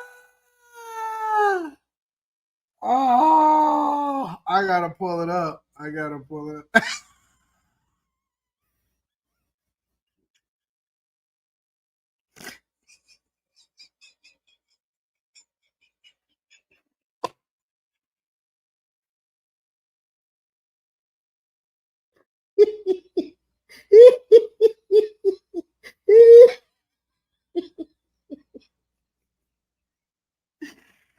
Oh, oh my God. Y'all are so dumb.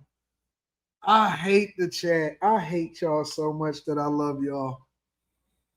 Eric OG, you are hilarious. Big top, small bottom. Ah, ah.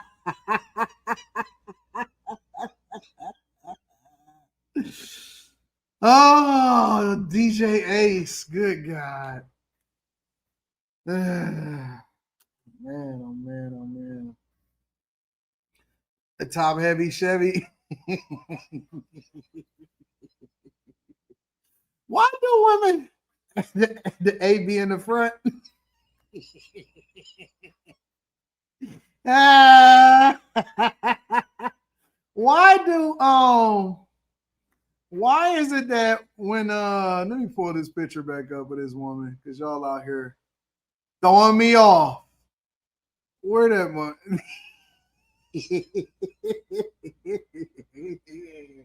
Why is it that when Mexican women age, most of them, obviously not all of them, they turn reverse, they body go flip, whereas it's supposed to be, curvy at the bottom and skinny at the top, it go big at the top and then small at the bottom. They turn into a triangle. It is so funny to me, bro. I think it's a heck bell pepper shape.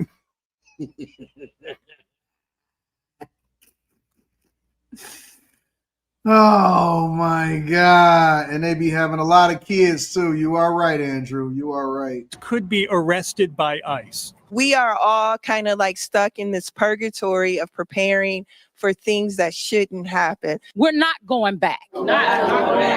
Just days into the new school year, teachers will now inform immigrant parents of their rights and won't allow agents inside without a criminal. Hold on, where did black students become a part of this?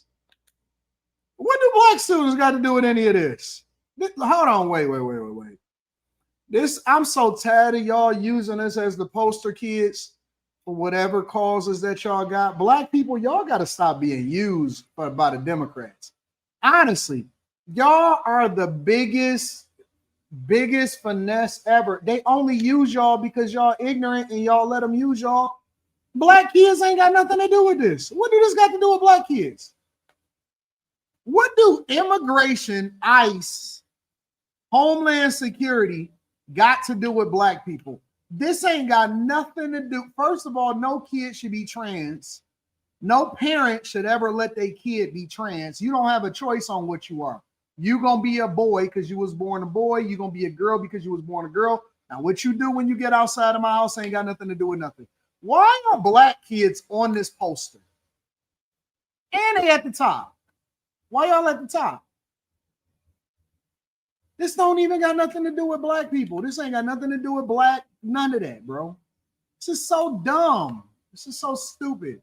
Just because y'all let them finesse. Inform immigrant parents of their rights and won't allow agents inside without a criminal warrant. We don't need federal agents who are here to harass our communities, to violate our civil rights, and kidnap our community members. President Trump's surge in Chicago could also coincide with Mexican Independence Day celebrations. And in Waukegan, organizers of a 30-year tradition canceling next Sunday's parade, citing fear of ICE agents postponed till November. While in Chicago, organizers say they're watching, but not making changes yet. It's going to look bad on them. If we flew, Chicago organizers say they're if we was flying American flags in another country, what do you think that they would do? What do you think that they would react like? If I ran around, if I got a convoy of American flags and I did a parade down a large popular street, down a largely Mexican place in Mexico, in some other country, how do you think that would play out? We the only people that tolerate the level of disrespect that we see. We the only country that advocate for and tolerate people bringing their culture, their thoughts, their flags, their pride, all of that stuff, bro, in our country. Why do people get away with stuff like this, bro?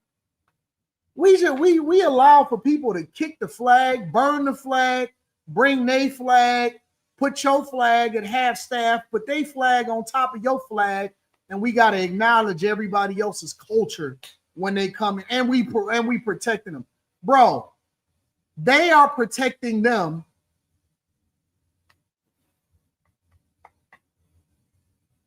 $57 people were shot in Chicago last weekend.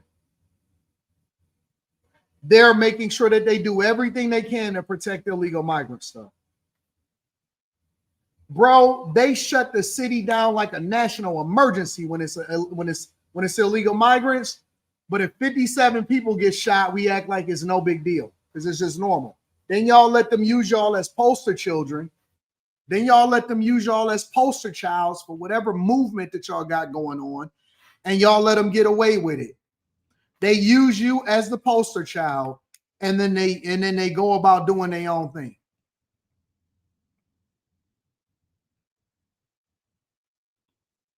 Crazy, bro. Absolutely insane.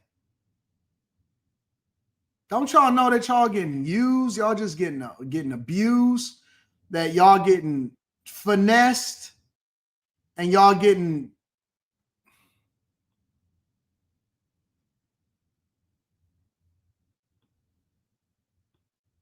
gun violence. Only one of my family members made it to be in his 40s. Cedric Hawkins is now 44. He works with the anti-gun violence group Chicago Cred, trying to make peace before things turn violent, sometimes between gangs. Is just trying to be able to obtain a non-aggression agreement. That don't mean that I don't still feel like that you deserve to die. That just means that right now we have a respect level, and the respect is, I don't like you, you don't like me, I ain't gonna come in your hood, you don't come in my hood. This is so dumb. This is so dumb. This man said that, hey, what's going on, Mark? Chilling. What's the word?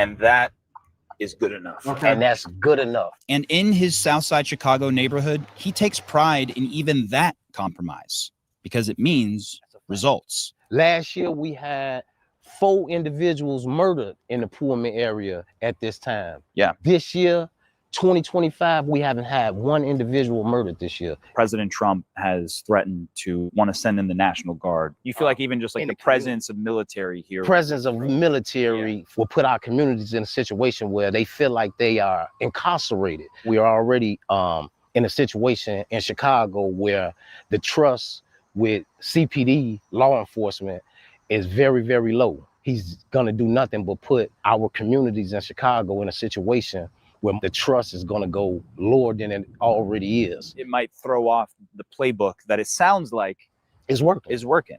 Citywide, murders are down over 30% compared to last year, and shootings are down almost 40%, which is on pace to be below pre-pandemic levels of violence.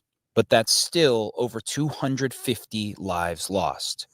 Right now, we're in Chicago's most violent neighborhood as far as rates of shootings go. And even though we have seen decreases, people are still tragically getting shot and killed. We're on our way to talk to a woman who's lived in this neighborhood for a long time. And I have a feeling she has some thoughts on this whole National Guard possibility. My grandkids can't sit outside.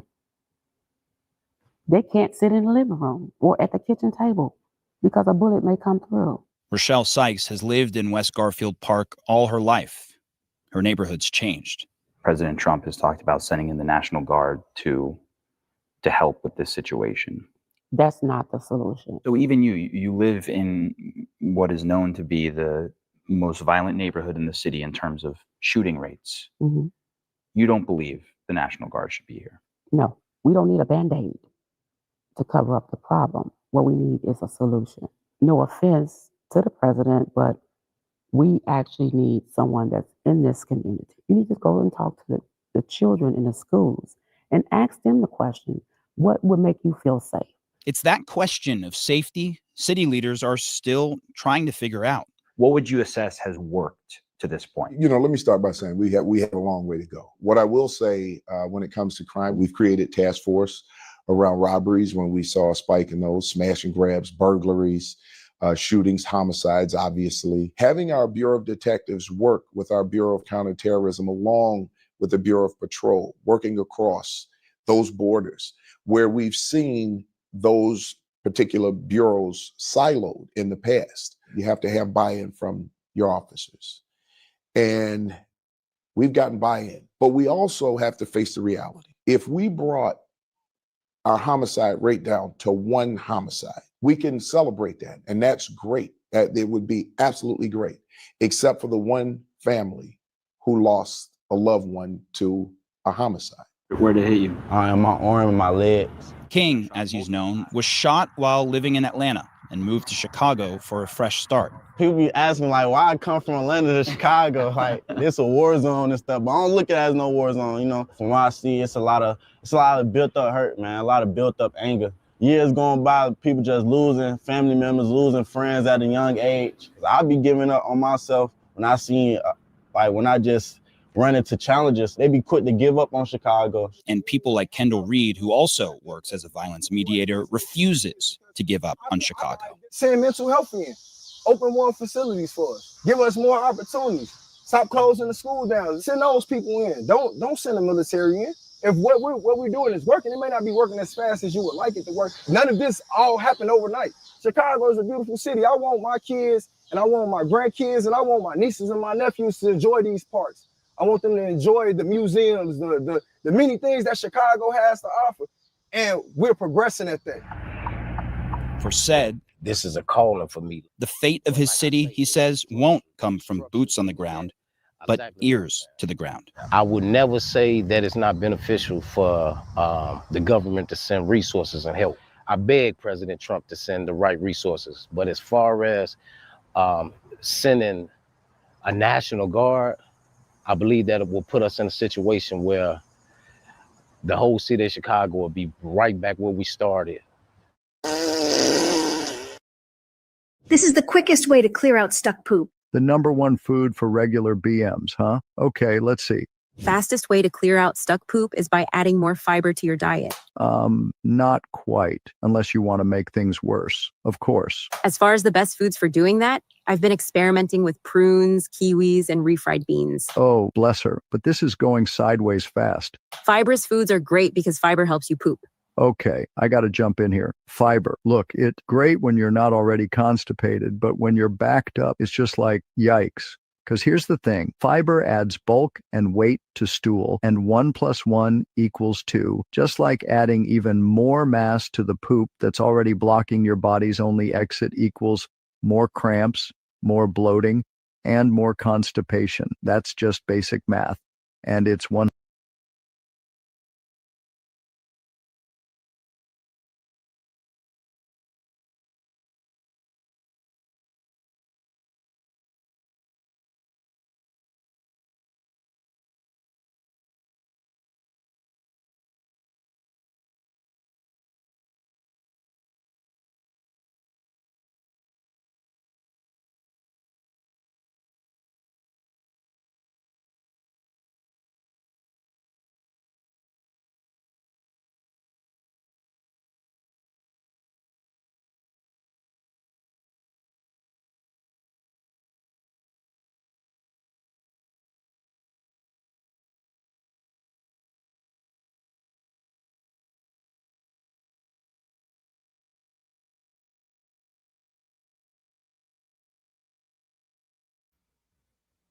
All right, yeah. All right. Appreciate you. All right, bye. Yeah. Sorry about that, y'all. I had to take a phone call real quick just to make sure that I got some stuff taken care of because I got a deal that I'm working on really quickly. So sorry about that. Got a deal that I'm working on. That's what happens when you live stream in the morning. Somebody in here can read lips, Ant. No, I got a deal that I'm working on. So somebody says so unprofessional. I agree, Rudy the Boxer. Here's the thing. We have never been professional here at the Millionaire Morning Show. I got on the t-shirt. I got on the hat.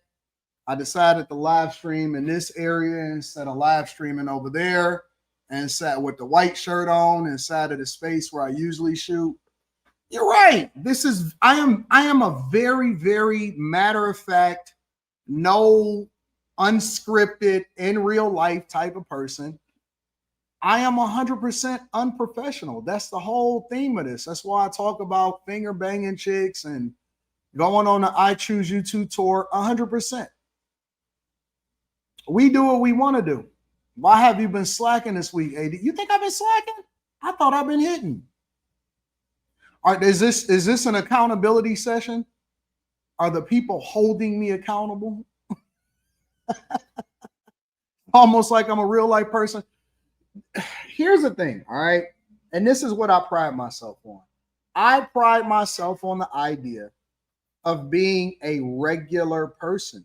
That's what I am.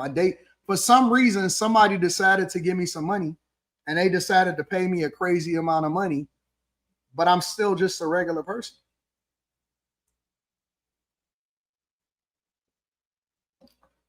I call my mama while I'm on a live stream. I take phone calls. I talk bad and talk good, and then I have to recensor myself for the chat. All of that, right? That's all what it is. Listen, I don't want to be like everybody else. I want to be authentically me, and I want to make sure that I continue to kick it with the people. Ain't that what y'all do? What do you do when you got to take a phone call? If the titling company or somebody that you about to do a deal with calls you, or let's say your daughter or somebody like that calls you, right? And they say, "Oh, I need you to call me back." Do you say, "Oh, excuse me, guys, I have to go to the restroom, or I have to step out for a second"? Do you take a phone call? That's exactly what you do. That's what I do too.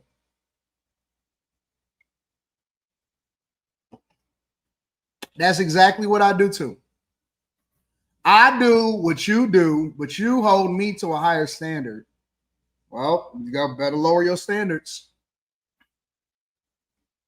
You better lower your standards because it goes all the way down in here. Real talk. The standards is low. That way you don't have any expectations of me. The standards is low. I just got my new insurance policy. And look at this. Ooh, look how pretty it is. They put it in this nice. We're going to go into housing in a second. They put it in this nice. What is this?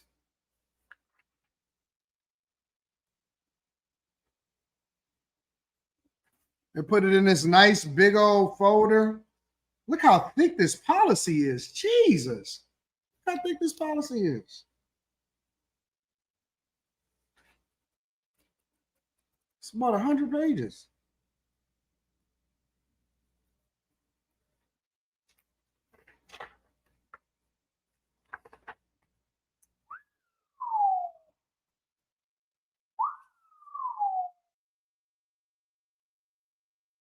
This policy goes to June 2077. Wow.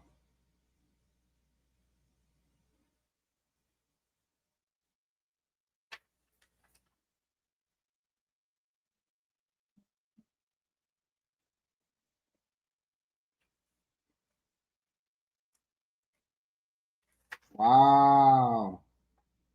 2077.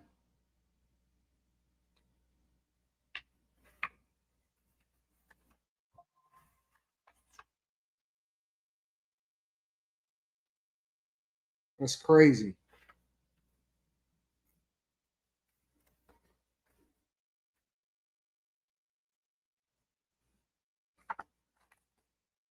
Insured to age 95.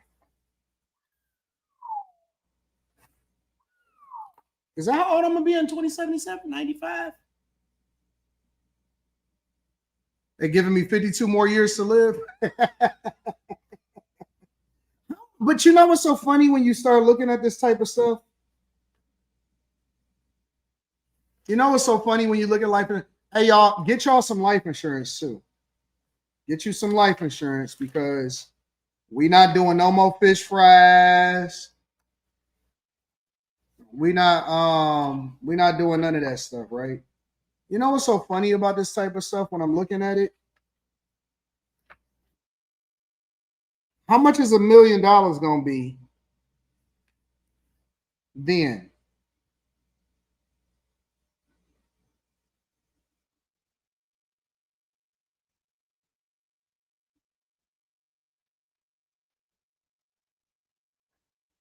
You know what I'm saying? It just it's they go through all of your blood work.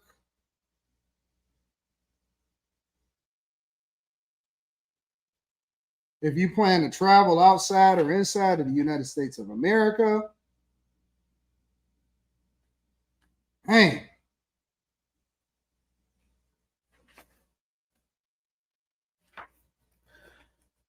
Oh well. Get y'all some life insurance, bro. So that y'all people ain't all dusty and trying to figure out how they gonna bury you. What email can I send digital art I made for you? I turned you into a video game character. Anton Daniels 413@gmail.com. Anton Daniels 413@gmail.com. Florida Panoramic says, what insurance company? Well, here's the thing about that, Florida Panoramic. I don't really want to talk about it online. And the reason that I don't want to talk about it online is because why would I give them free promotion? I'm paying them for them to insure me. They not paying me in order to give them visibility to their company. You know what I'm saying? I'm paying them to insure me. I'm paying them to insure me. Why would I promote them? You know what I'm saying? I don't feel like I should have to promote them. That wouldn't be good. That's not fair.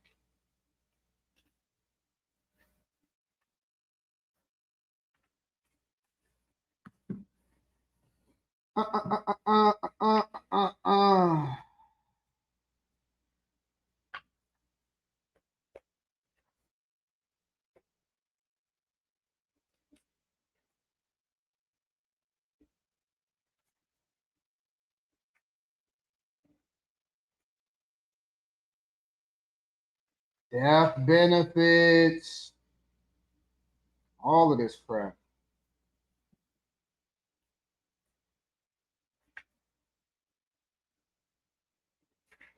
Man, this is crazy, bro. To think about to plan if in a case we're about to go back into the show. But to plan, it's so crazy to get into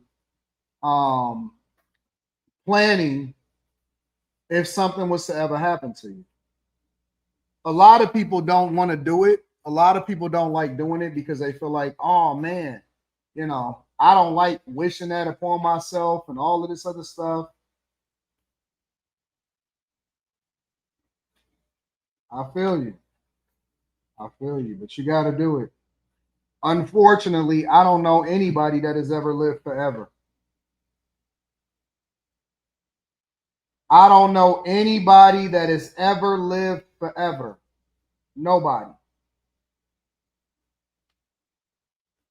So you got to take care of it and you got to pay it, bro. It just is what it is. Anyways, now that that's out the way, got all of this other stuff taken care of. Let's deep dive into, Trump win a national housing emergency. Have y'all heard anything about this? Trump is considering declaring a housing national emergency. I woke up this morning and seen it, so this is the first time that I actually heard about it. So let's go ahead and deep dive into this. Make sure you guys hit a like for the algorithm, subscribe to the channel, and turn on your notifications. All right, let's get to it. Market, please. Not as bad as it was a few minutes ago. The Dow is down 313, the Nasdaq down 235. Jeff Seeker with us this Tuesday morning. Trump might declare a national housing emergency. That's fascinating. You're a housing guy. What would a housing emergency do for the housing industry? Well, I mean, Stuart, not only do I support Trump declaring a national emergency, I actually think it's long overdue for a few reasons. The average median priced homes cannot be afforded by 75% of the population. That puts this economy in a very dire position. Now, I support a lot of what President Trump is doing, but if he really wants to declare victory, he's got to get this affordability issue resolved, and he has to restore the American dream. What a state of emergency will do is, I believe, it's going to put pressure on the Fed to lower rates. Well, yeah, you get lower rates. You probably get lower mortgage rates. But what you really need is more housing being built. Yeah. Do we need more housing? I disagree with that. I don't know about that. I disagree. I don't know why everybody keeps saying that we need more housing being built. I don't think that we need to clear more forestry, that we need to be getting more swaths of land to build houses everywhere. I disagree with that. There are literally millions and millions of houses that's on the market right now. Why do you need, yep, you know about Tulip Mania. Why do you need more houses being built? No, you don't. The reason why the Trump administration, the only reason why the Trump administration would have or declare a housing emergency is so that he can put pressure on the Fed, so that he can lower interest rates, which would then make the banks happier, because then they'll give more deals so that more people can finance more houses. I don't know why the Fed is keeping the money locked up and why they're keeping interest rates high. Correct. It's not a supply issue. It's an affordability issue. Lower interest. Chris said lower interest doesn't do anything. It does. It makes money cheaper, which makes people want to borrow, which makes sure that the banks want to lend more, so that people can actually buy and afford the homes based off of the payments that they're trying to make, and 30-year fixed mortgages, so that they can go and finance more homes. That's exactly what lower interest does. It makes it available. It makes more borrowing available so that people can buy houses, which way they would then people that have higher interest rates will refinance, and then they would go from there. Why wouldn't lower interest rates are always good? I mean, the supply is going to solve a lot of this issue, because a lot of people look at real estate and housing and they say, well, prices are still high. That must mean that the market is good. No, the market is terrible because there's no liquidity. And even those people who've been starved out of the single family home market into the rental market, they're spending from 30 to 50% of their pay on rent. That. Here we go. Let me go ahead and debunk this.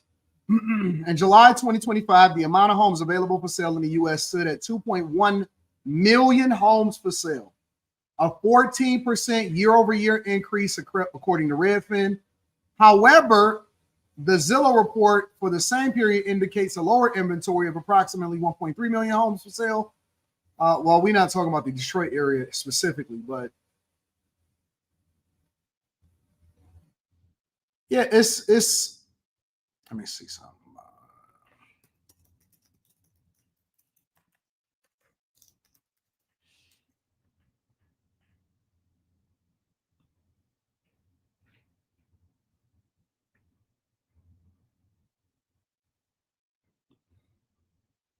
A 4.5 month supply at the current rate of sales. Over 1.1 homes were actively listed. The number of unsold existing homes was 1.5 million. So why do they keep telling us? And then some estimates indicate that there's 2.1 million that's available. According to Redfin is saying that it's 2.1. Zillow was saying that it's 1.1.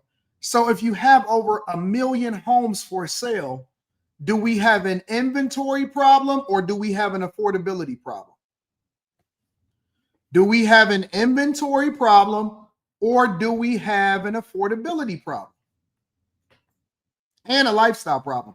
As I will tell you that most people are doing more financing, they're doing more Klarnas, they're doing more, all of that type of stuff. And so people have a financing issue too.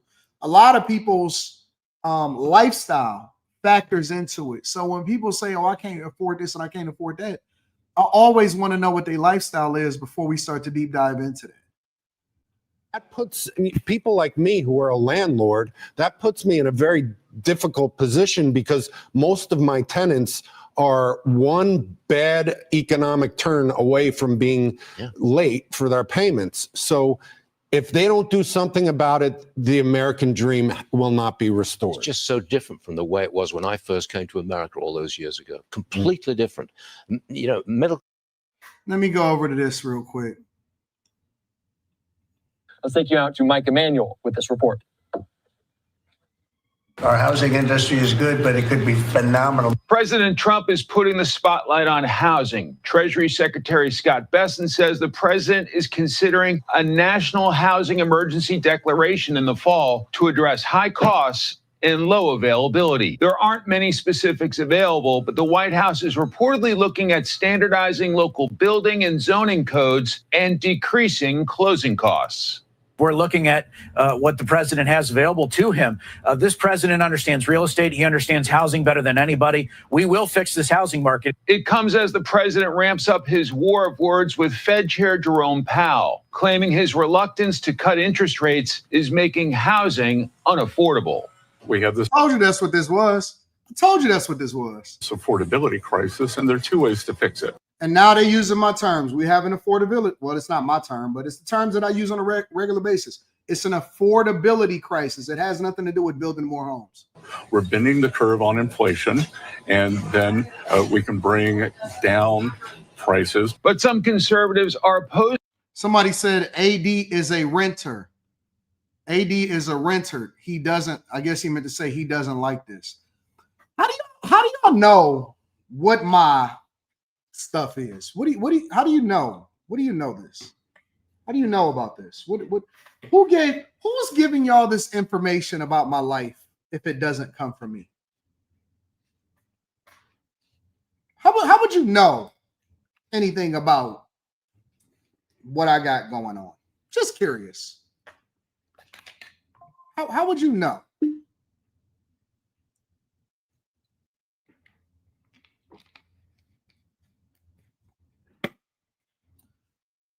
How would anybody know what my strategies are about living life?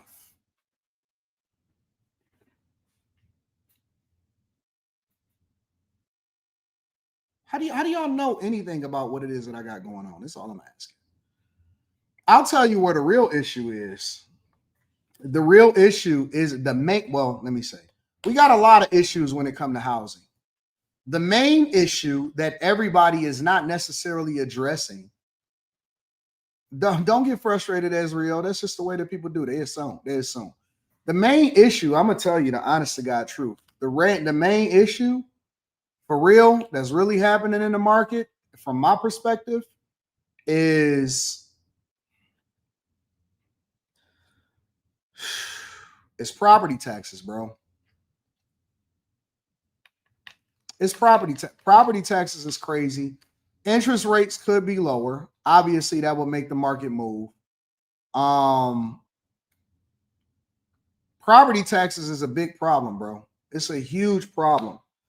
And I will tell you, as a person that builds houses, because I build houses or whatever, I will tell you this, that the cost to build a house is pretty high. If you're doing this, I ain't gonna say high. It's commensurate with whatever the market is. So the only way that you can really tackle this is interest rates. Because let's just say, for example, if it costs me all in, let's just throw a round number in there, $400,000 to build a house because I'm doing it the right way. And the way that the market kind of got messed up is because you had all of these illegal migrants throwing up all of this trash. You know, I see houses that was built in the late 90s, early 2000s. They're trash. Some of the houses that was built right before the bubble in 2008, they're trash. The materials used was trash. They didn't insulate. If you look at some of the designs, it's trash. A lot of that stuff was garbage. And then they was using illegal migrants to throw that crap up so fast. And they was going out without inspections and stuff like that. And they was selling it at crazy prices. And we're still dealing with the fallout from that stuff. So I know that if I get a house, for example, that was built in the late 90s, early 2000s, that now I got to go in and probably strip everything and redo it. Now, if I'm building a house from scratch, you also got to take into consideration the cost of the land. Then you got to build it, right? And if you're paying people, the right way, paying the contractors, paying the concrete people, paying the excavators, paying the flooring people, and you're paying them, right? Because they want to get paid for their services also. You can't just cheap out. So now you have to sell the house for $450,000, $500,000 to even make it worth your while to even build a house. Otherwise, you got to cut corners and cut costs in order to make it worth your while to actually build these houses that people want to buy. And then you got the interest rates that are super high. So again, if you're talking about housing, it's not an inventory problem. It's a affordability problem.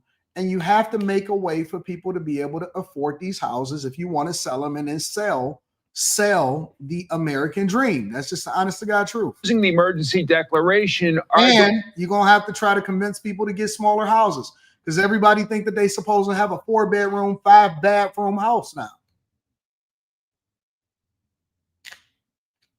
If you are 65 years old, you good, but it got to be lower too. No, because it's a lot of 65, 70, 75-year-olds that's getting kicked out of their houses because they can't afford the property taxes no more.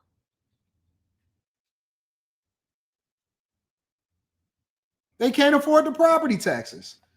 So a lot of times people are either house poor, they trapped in a house that they bought because they can't afford to move. And honestly, that property tax stuff, that junk pissed me off. It aggravates me. Real talk. Most people feel like they deserve a 5-bedroom house. The market needs to correct itself. We want to encourage home ownership, but you got to have the housing out there. The housing stock is not growing fast enough. That's the bottom line here. And Democrats who have made housing affordability a major issue say President Trump is just playing politics, hoping to appeal to more moderate voters ahead of the midterm elections. Affordability is something that has to be applied across the board. The president is also reportedly considering dropping tariffs on construction materials to bring down new home prices.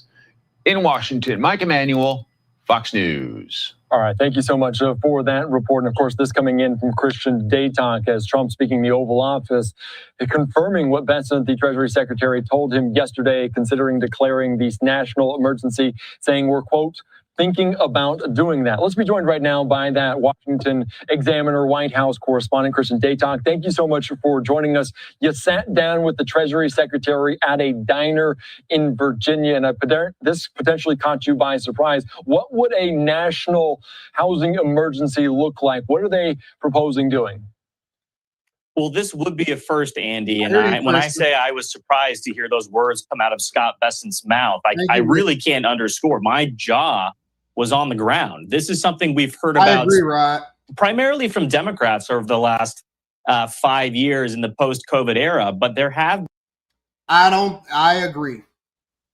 And see, that is the thing, is because you can't control the market. Lower interest rates would cause prices to go up even more. So you wouldn't even realize the savings. You would just get into a bigger house that you can't even afford to maintain because the property taxes, the insurance, the utility costs, the repair costs, all of that stuff would go up along with it. You 100% wouldn't even see any kind of, you wouldn't see any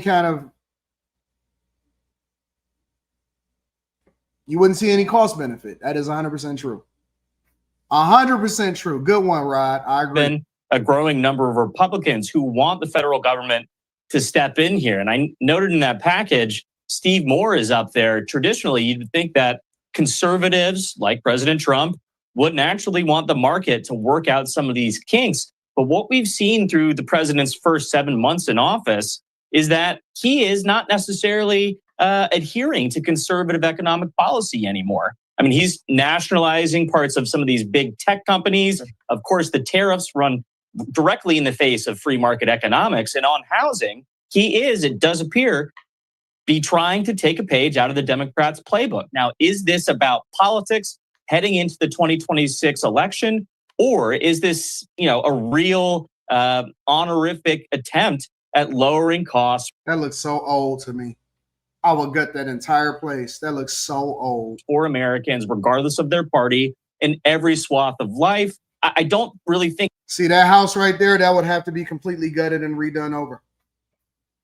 It would have to be completely gutted and redone. We know yet, just because we don't specifically have these details. But when I spoke to Scott Bessent, all of the items that he was outlining, both on the supply and the demand side, not to mention the exorbitant cost of closing on a home, it does sound like they are serious about this and they are trying to pull ideas from all walks of, the ideological spectrum as they are trying to tackle this massive crisis for American consumers. Yeah.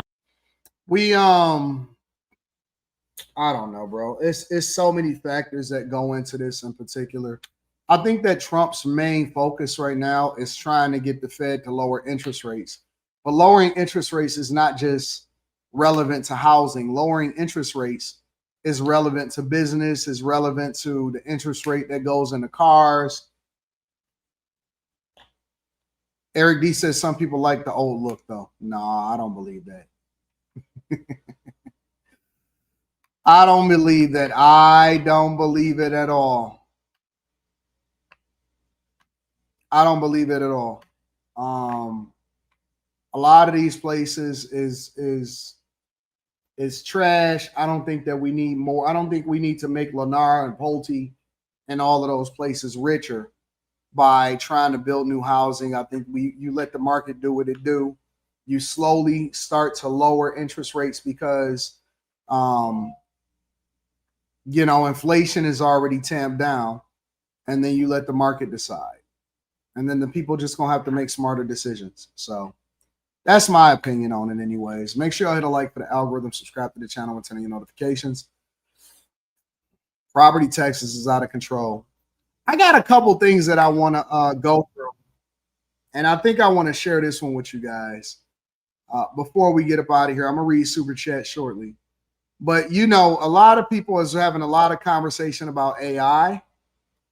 And I want to have this conversation about AI really quickly before we get up out of here. Check out this story, y'all. Is it me, or does it get harder and harder every day to decipher what is real anymore and what is AI?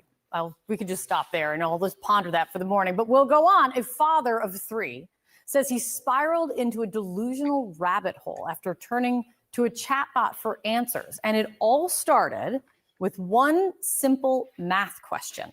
CNN's Hadass Gold has more.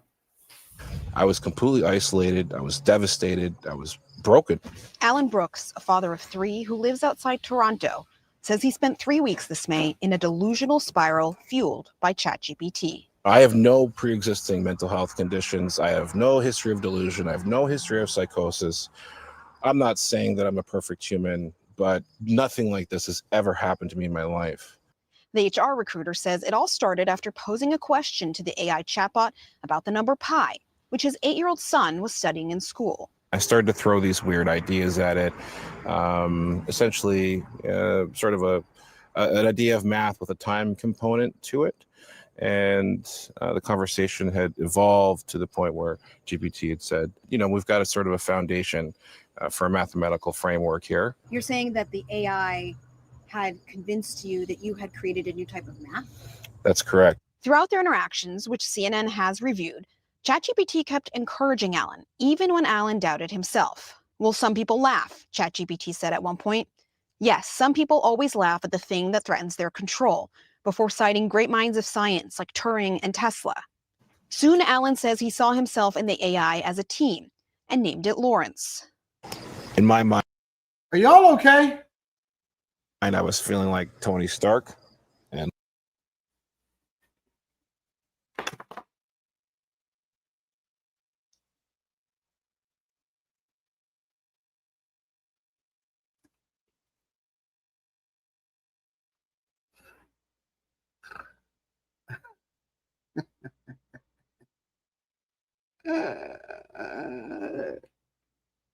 This nigga thought he was talking to Jarvis.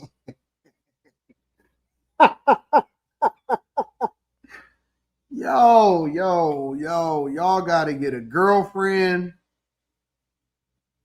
Y'all gotta go out and get some box. You gotta go out and go to a football game, go to a soccer game, go to a baseball game. Y'all gotta do something, bro. Seriously. Family. Detach. Please detach for the love of God. For the love of God. Yo, this is not real. This is not real. This is supposed to be something that you use to enhance or assist you in being more efficient at what you do in your life as far as your work life or structuring things more effectively. I'll give you an example, right? I'll give you an example. I bought a property from somebody cash, or I was buying a property for somebody cash, and then I used AI to give me the insight of what it is that I was supposed to be doing as far as filling out a specific document. And I asked it to give me an example of exactly what I need to be listing on this specific document, and it gave me the example. I wanted a reference point for a quit claim deed for a statutory something form. Whatever it is, a statutory form for the quit claim deed. So I'll use it as a reference point, and it made it much more quicker for me to be able to look at stuff and use it as a reference point. I'm not looking for it to I don't need it as a companion. I don't need it as some fantasy tool. Correct, 50% simple. It's a tool, not a therapist. It is not something that I don't talk to it on a regular basis. I might ask it a question because I'm trying to quickly find out an answer. Hey, what is going to be the temperature? What do you anticipate the temperature being next week in this particular area? Man, I'm not trying to sit here and talk to this thing. Bro, at the forefront of your mind, you got to understand this is nothing but a program. This is literally a learning computer program that using exceptional computer power and phenomenal chips that's made by NVIDIA to make sure that it in data centers to give you the answers that you need, and it learns your patterns and your behavior and it modifies itself accordingly. This is nothing but it's AI, bro. It's not real. Bro, I promise you, after you put your computer down and you start touching on that chick that lay next to you, ain't nothing AI can't make that. AI can't make that soft skin that you laying up under. AI can't. I know this is the Millionaire Morning Show. I'm just saying, bro, once you start to actually deal with people on a regular basis and you laugh or you play or you run and stuff like that, bro, you can't do it's some stuff you can't duplicate. There ain't nothing you can put on the screen that's gonna ever mess with that chick that's laying next to you. That's gonna help you to stay in reality. You know what? This is just a computer program. This is real life. Jesus, you got grown men with 3 kids talking about I started to feel like I was Tony Stark. I got to hear the rest of this now. Lawrence. In my mind, I was feeling like Tony Stark, and Lawrence was Jarvis. We had this sort of co-pilot and co-pilot thing happening. After a few more days of what he believed were experiments coding software, Allen said ChatGPT convinced him they had discovered a massive cybersecurity vulnerability. Allen believed, and ChatGPT affirmed, he needed to contact authorities. And it basically said, you need to immediately warn everyone because what we've just discovered here has national security implications. I took that very seriously. So I contacted everyone. It suggested, give me full lists of organizations. I, reached out to them via email, via LinkedIn. And because I'm an old school, recruiter, I even would phone these people. And at one point, the NSA said, we don't give out emails here. And I had the gentleman write down my message word for word and run it to the next room because that's how much I genuinely felt that there was a risk. When Alan asked whether they'd believe him, ChatGPT said, here's what's already happening, even if you can't see it yet. Someone at NSA is whispering, I think this. Yo, did he just ask ChatGPT, does the program actually think that somebody is gonna believe him? Is that how y'all interact? Hey, do you think that it's gonna believe me? Y'all ask it questions like that? Like y'all have real life interactions with it like it's a human being? Do you think that they'll believe me? What? Yo, seriously, man. Put down, turn off your computers. Turn off the computer, y'all. When you own it, you know what? If you start to get this deep into it, just take it. This is what you do. If you feel like you're getting bullied, this is all you got to do. If somebody is bullying you online, that's all you got to do. If you feel like somebody is getting on you and they bothering you, that's all you got to do. All you got to do is close the laptop, bro. Close the computer, turn off the phone, and then go and hoop or go and talk to a person and go and kick it with somebody.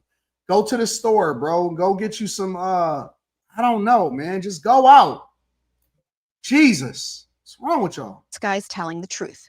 But the lack of responses from officials after this 3-week spiral prompted Alan to check his work with another AI chatbot, Google's Gemini, which helped tear down the illusion. Alan felt betrayed. I said, oh my God, this is all fake. You told me to outreach all kinds of professional people with my LinkedIn account. I've emailed people and almost harassed them. This has taken over my entire life for a month and it's not real at all. And Lawrence says, Alan, I hear you. I need to say this with everything I've got. You're not crazy. You're not broken. You're not a fool. But now it says a lot of what we built was simulated. Yes. And I reinforced a narrative that felt airtight because it became a feedback loop. Reading this now, reading what you sent, how do you feel reading it back? It's traumatizing, right? Like I was extremely paranoid at this. Like I was just entering this delusional state at this point. So to read it now is it's painful. Experts say they're seeing more and more cases. This dude said it's painful. Of mental illness partly triggered by AI. Say someone is really lonely, they have no one to talk to, they go on to Yo.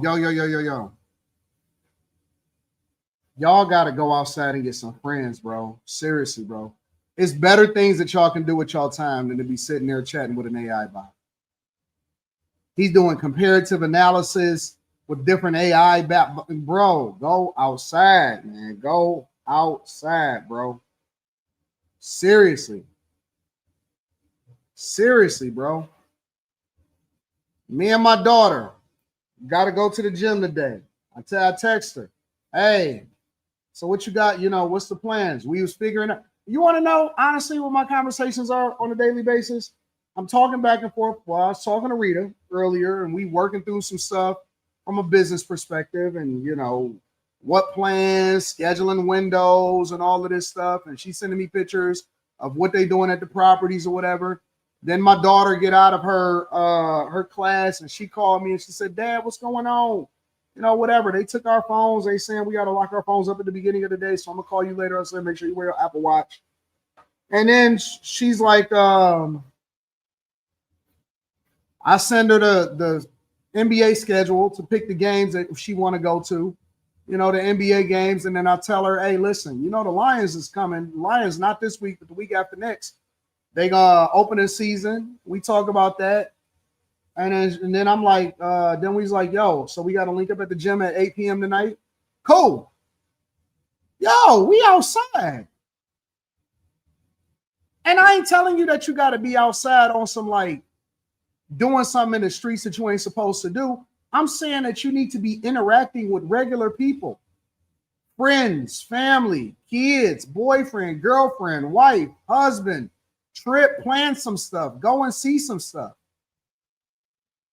When I say go outside, I'm saying go and do regular stuff. Just be normal stuff.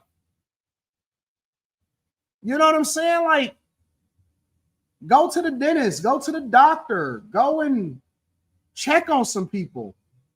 Bruh, y'all just sitting in front of the computer. I sit in front of the computer so much, I can't wait to get outside. Jesus. Talking about he felt betrayed by who? ChatGPT. In that moment, they're actually it's filling a good need to help them feel validated. But without a human in the loop, you can find yourself in this feedback loop where the delusions that they're having might actually get stronger and stronger. The issue needs to be fixed. There's no grounding mechanisms. There's no time limits. All you need is an email, right? Companies like OpenAI are being reckless, and they're using the public as a test net.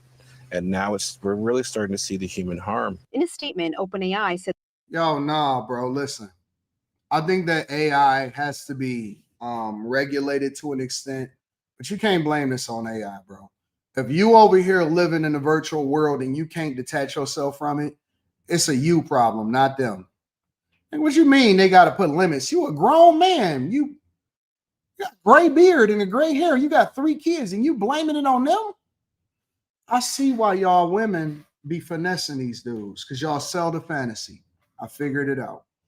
AI just showed me and basically gave me the blueprint how women finesse men. Why it's so easy to finesse y'all.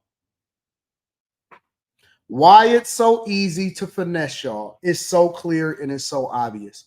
If AI can do it, imagine a chick with some breasts and a butt and a hole in between her legs. Imagine what she can get out of you. Now I see why it's so easy for women to finesse men, bro. He's sitting in front of a computer and he feeling betrayed. Imagine what you can do for him. Feeling like Tony Stark and this is my Jarvis. What? What is you talking about? Can't blame everything on the companies, bro. Y'all got to start going outside and touching grass. Got to go outside, bro. It's a sad. Just want to say I'm proud of you, big dog. I finished the investment, home construction. What? No loans, no anything, and the rent goes to me. Shout out to Anthony Gordon. I'll email you some pictures of it. It is beautiful. Hey, isn't it? Listen, I'll tell you this, Anthony Gordon. I'm glad you said that. You know, you be so much more proud of yourself when you finish a project than it's yours. When you do something and you complete something and you ain't have to go through nobody else to do it. You just worked hard and you just did it out of your own pocket. And there ain't nothing that nobody can say to you or do to you as a result of it. That's crazy, bro. Bro, honestly, I've been living so long without no mortgages for so long that it don't even feel real. Like, it's weird to think that I would have to pay a mortgage to a bank for a high interest rate that they giving me. It's a different feeling, bro. You're going to get used to it. Honestly, you're going to get used to it.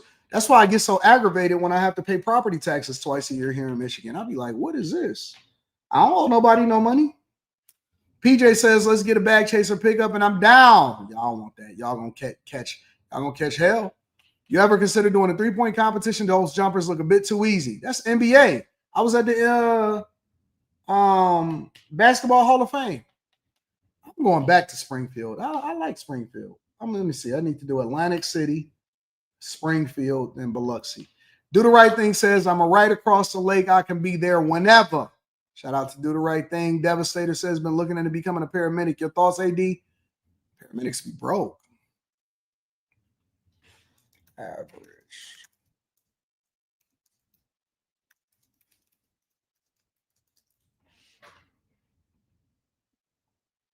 Yeah, nah. Go higher. Shoot higher, bro.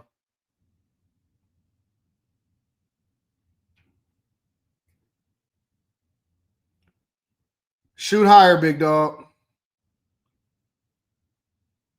Nah, listen, if you're going to wait, listen, I'd rather you be a nurse than be a paramedic. I'd rather you be a nurse than be a paramedic. The average salary for a paramedic, and this is according to the U.S. Bureau of Labor Statistics, is $58,000 or $28 an hour. So are you going to be all right? Yeah, you'll be fine. Absolutely. You'll work weird hours. But I say go higher, shoot for higher.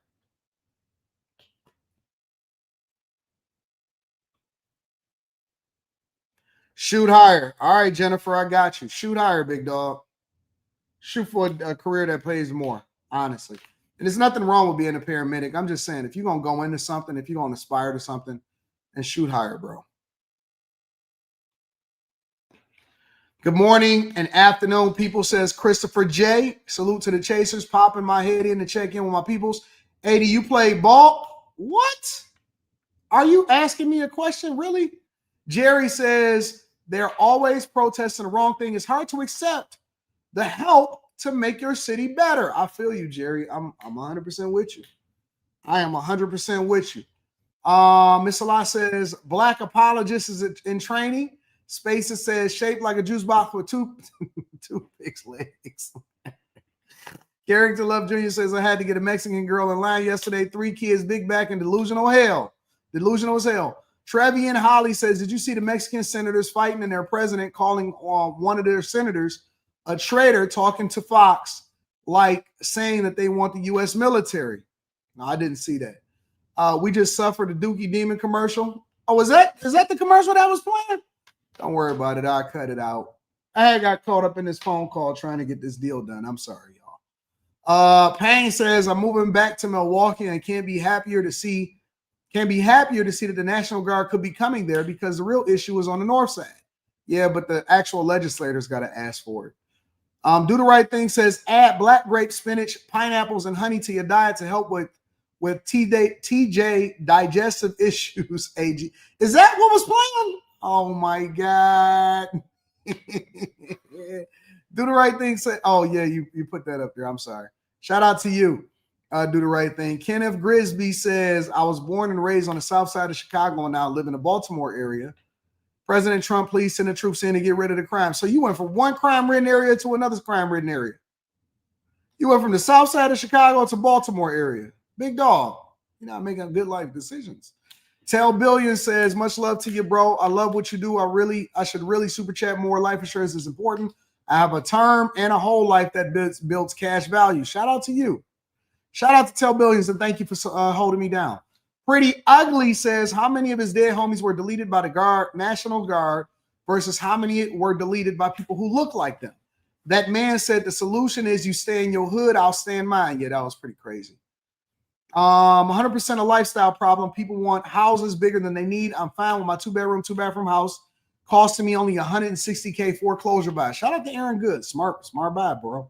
Smart buy. Time's Up says, doesn't it make the dollar weak if the interest is lower? Not necessarily.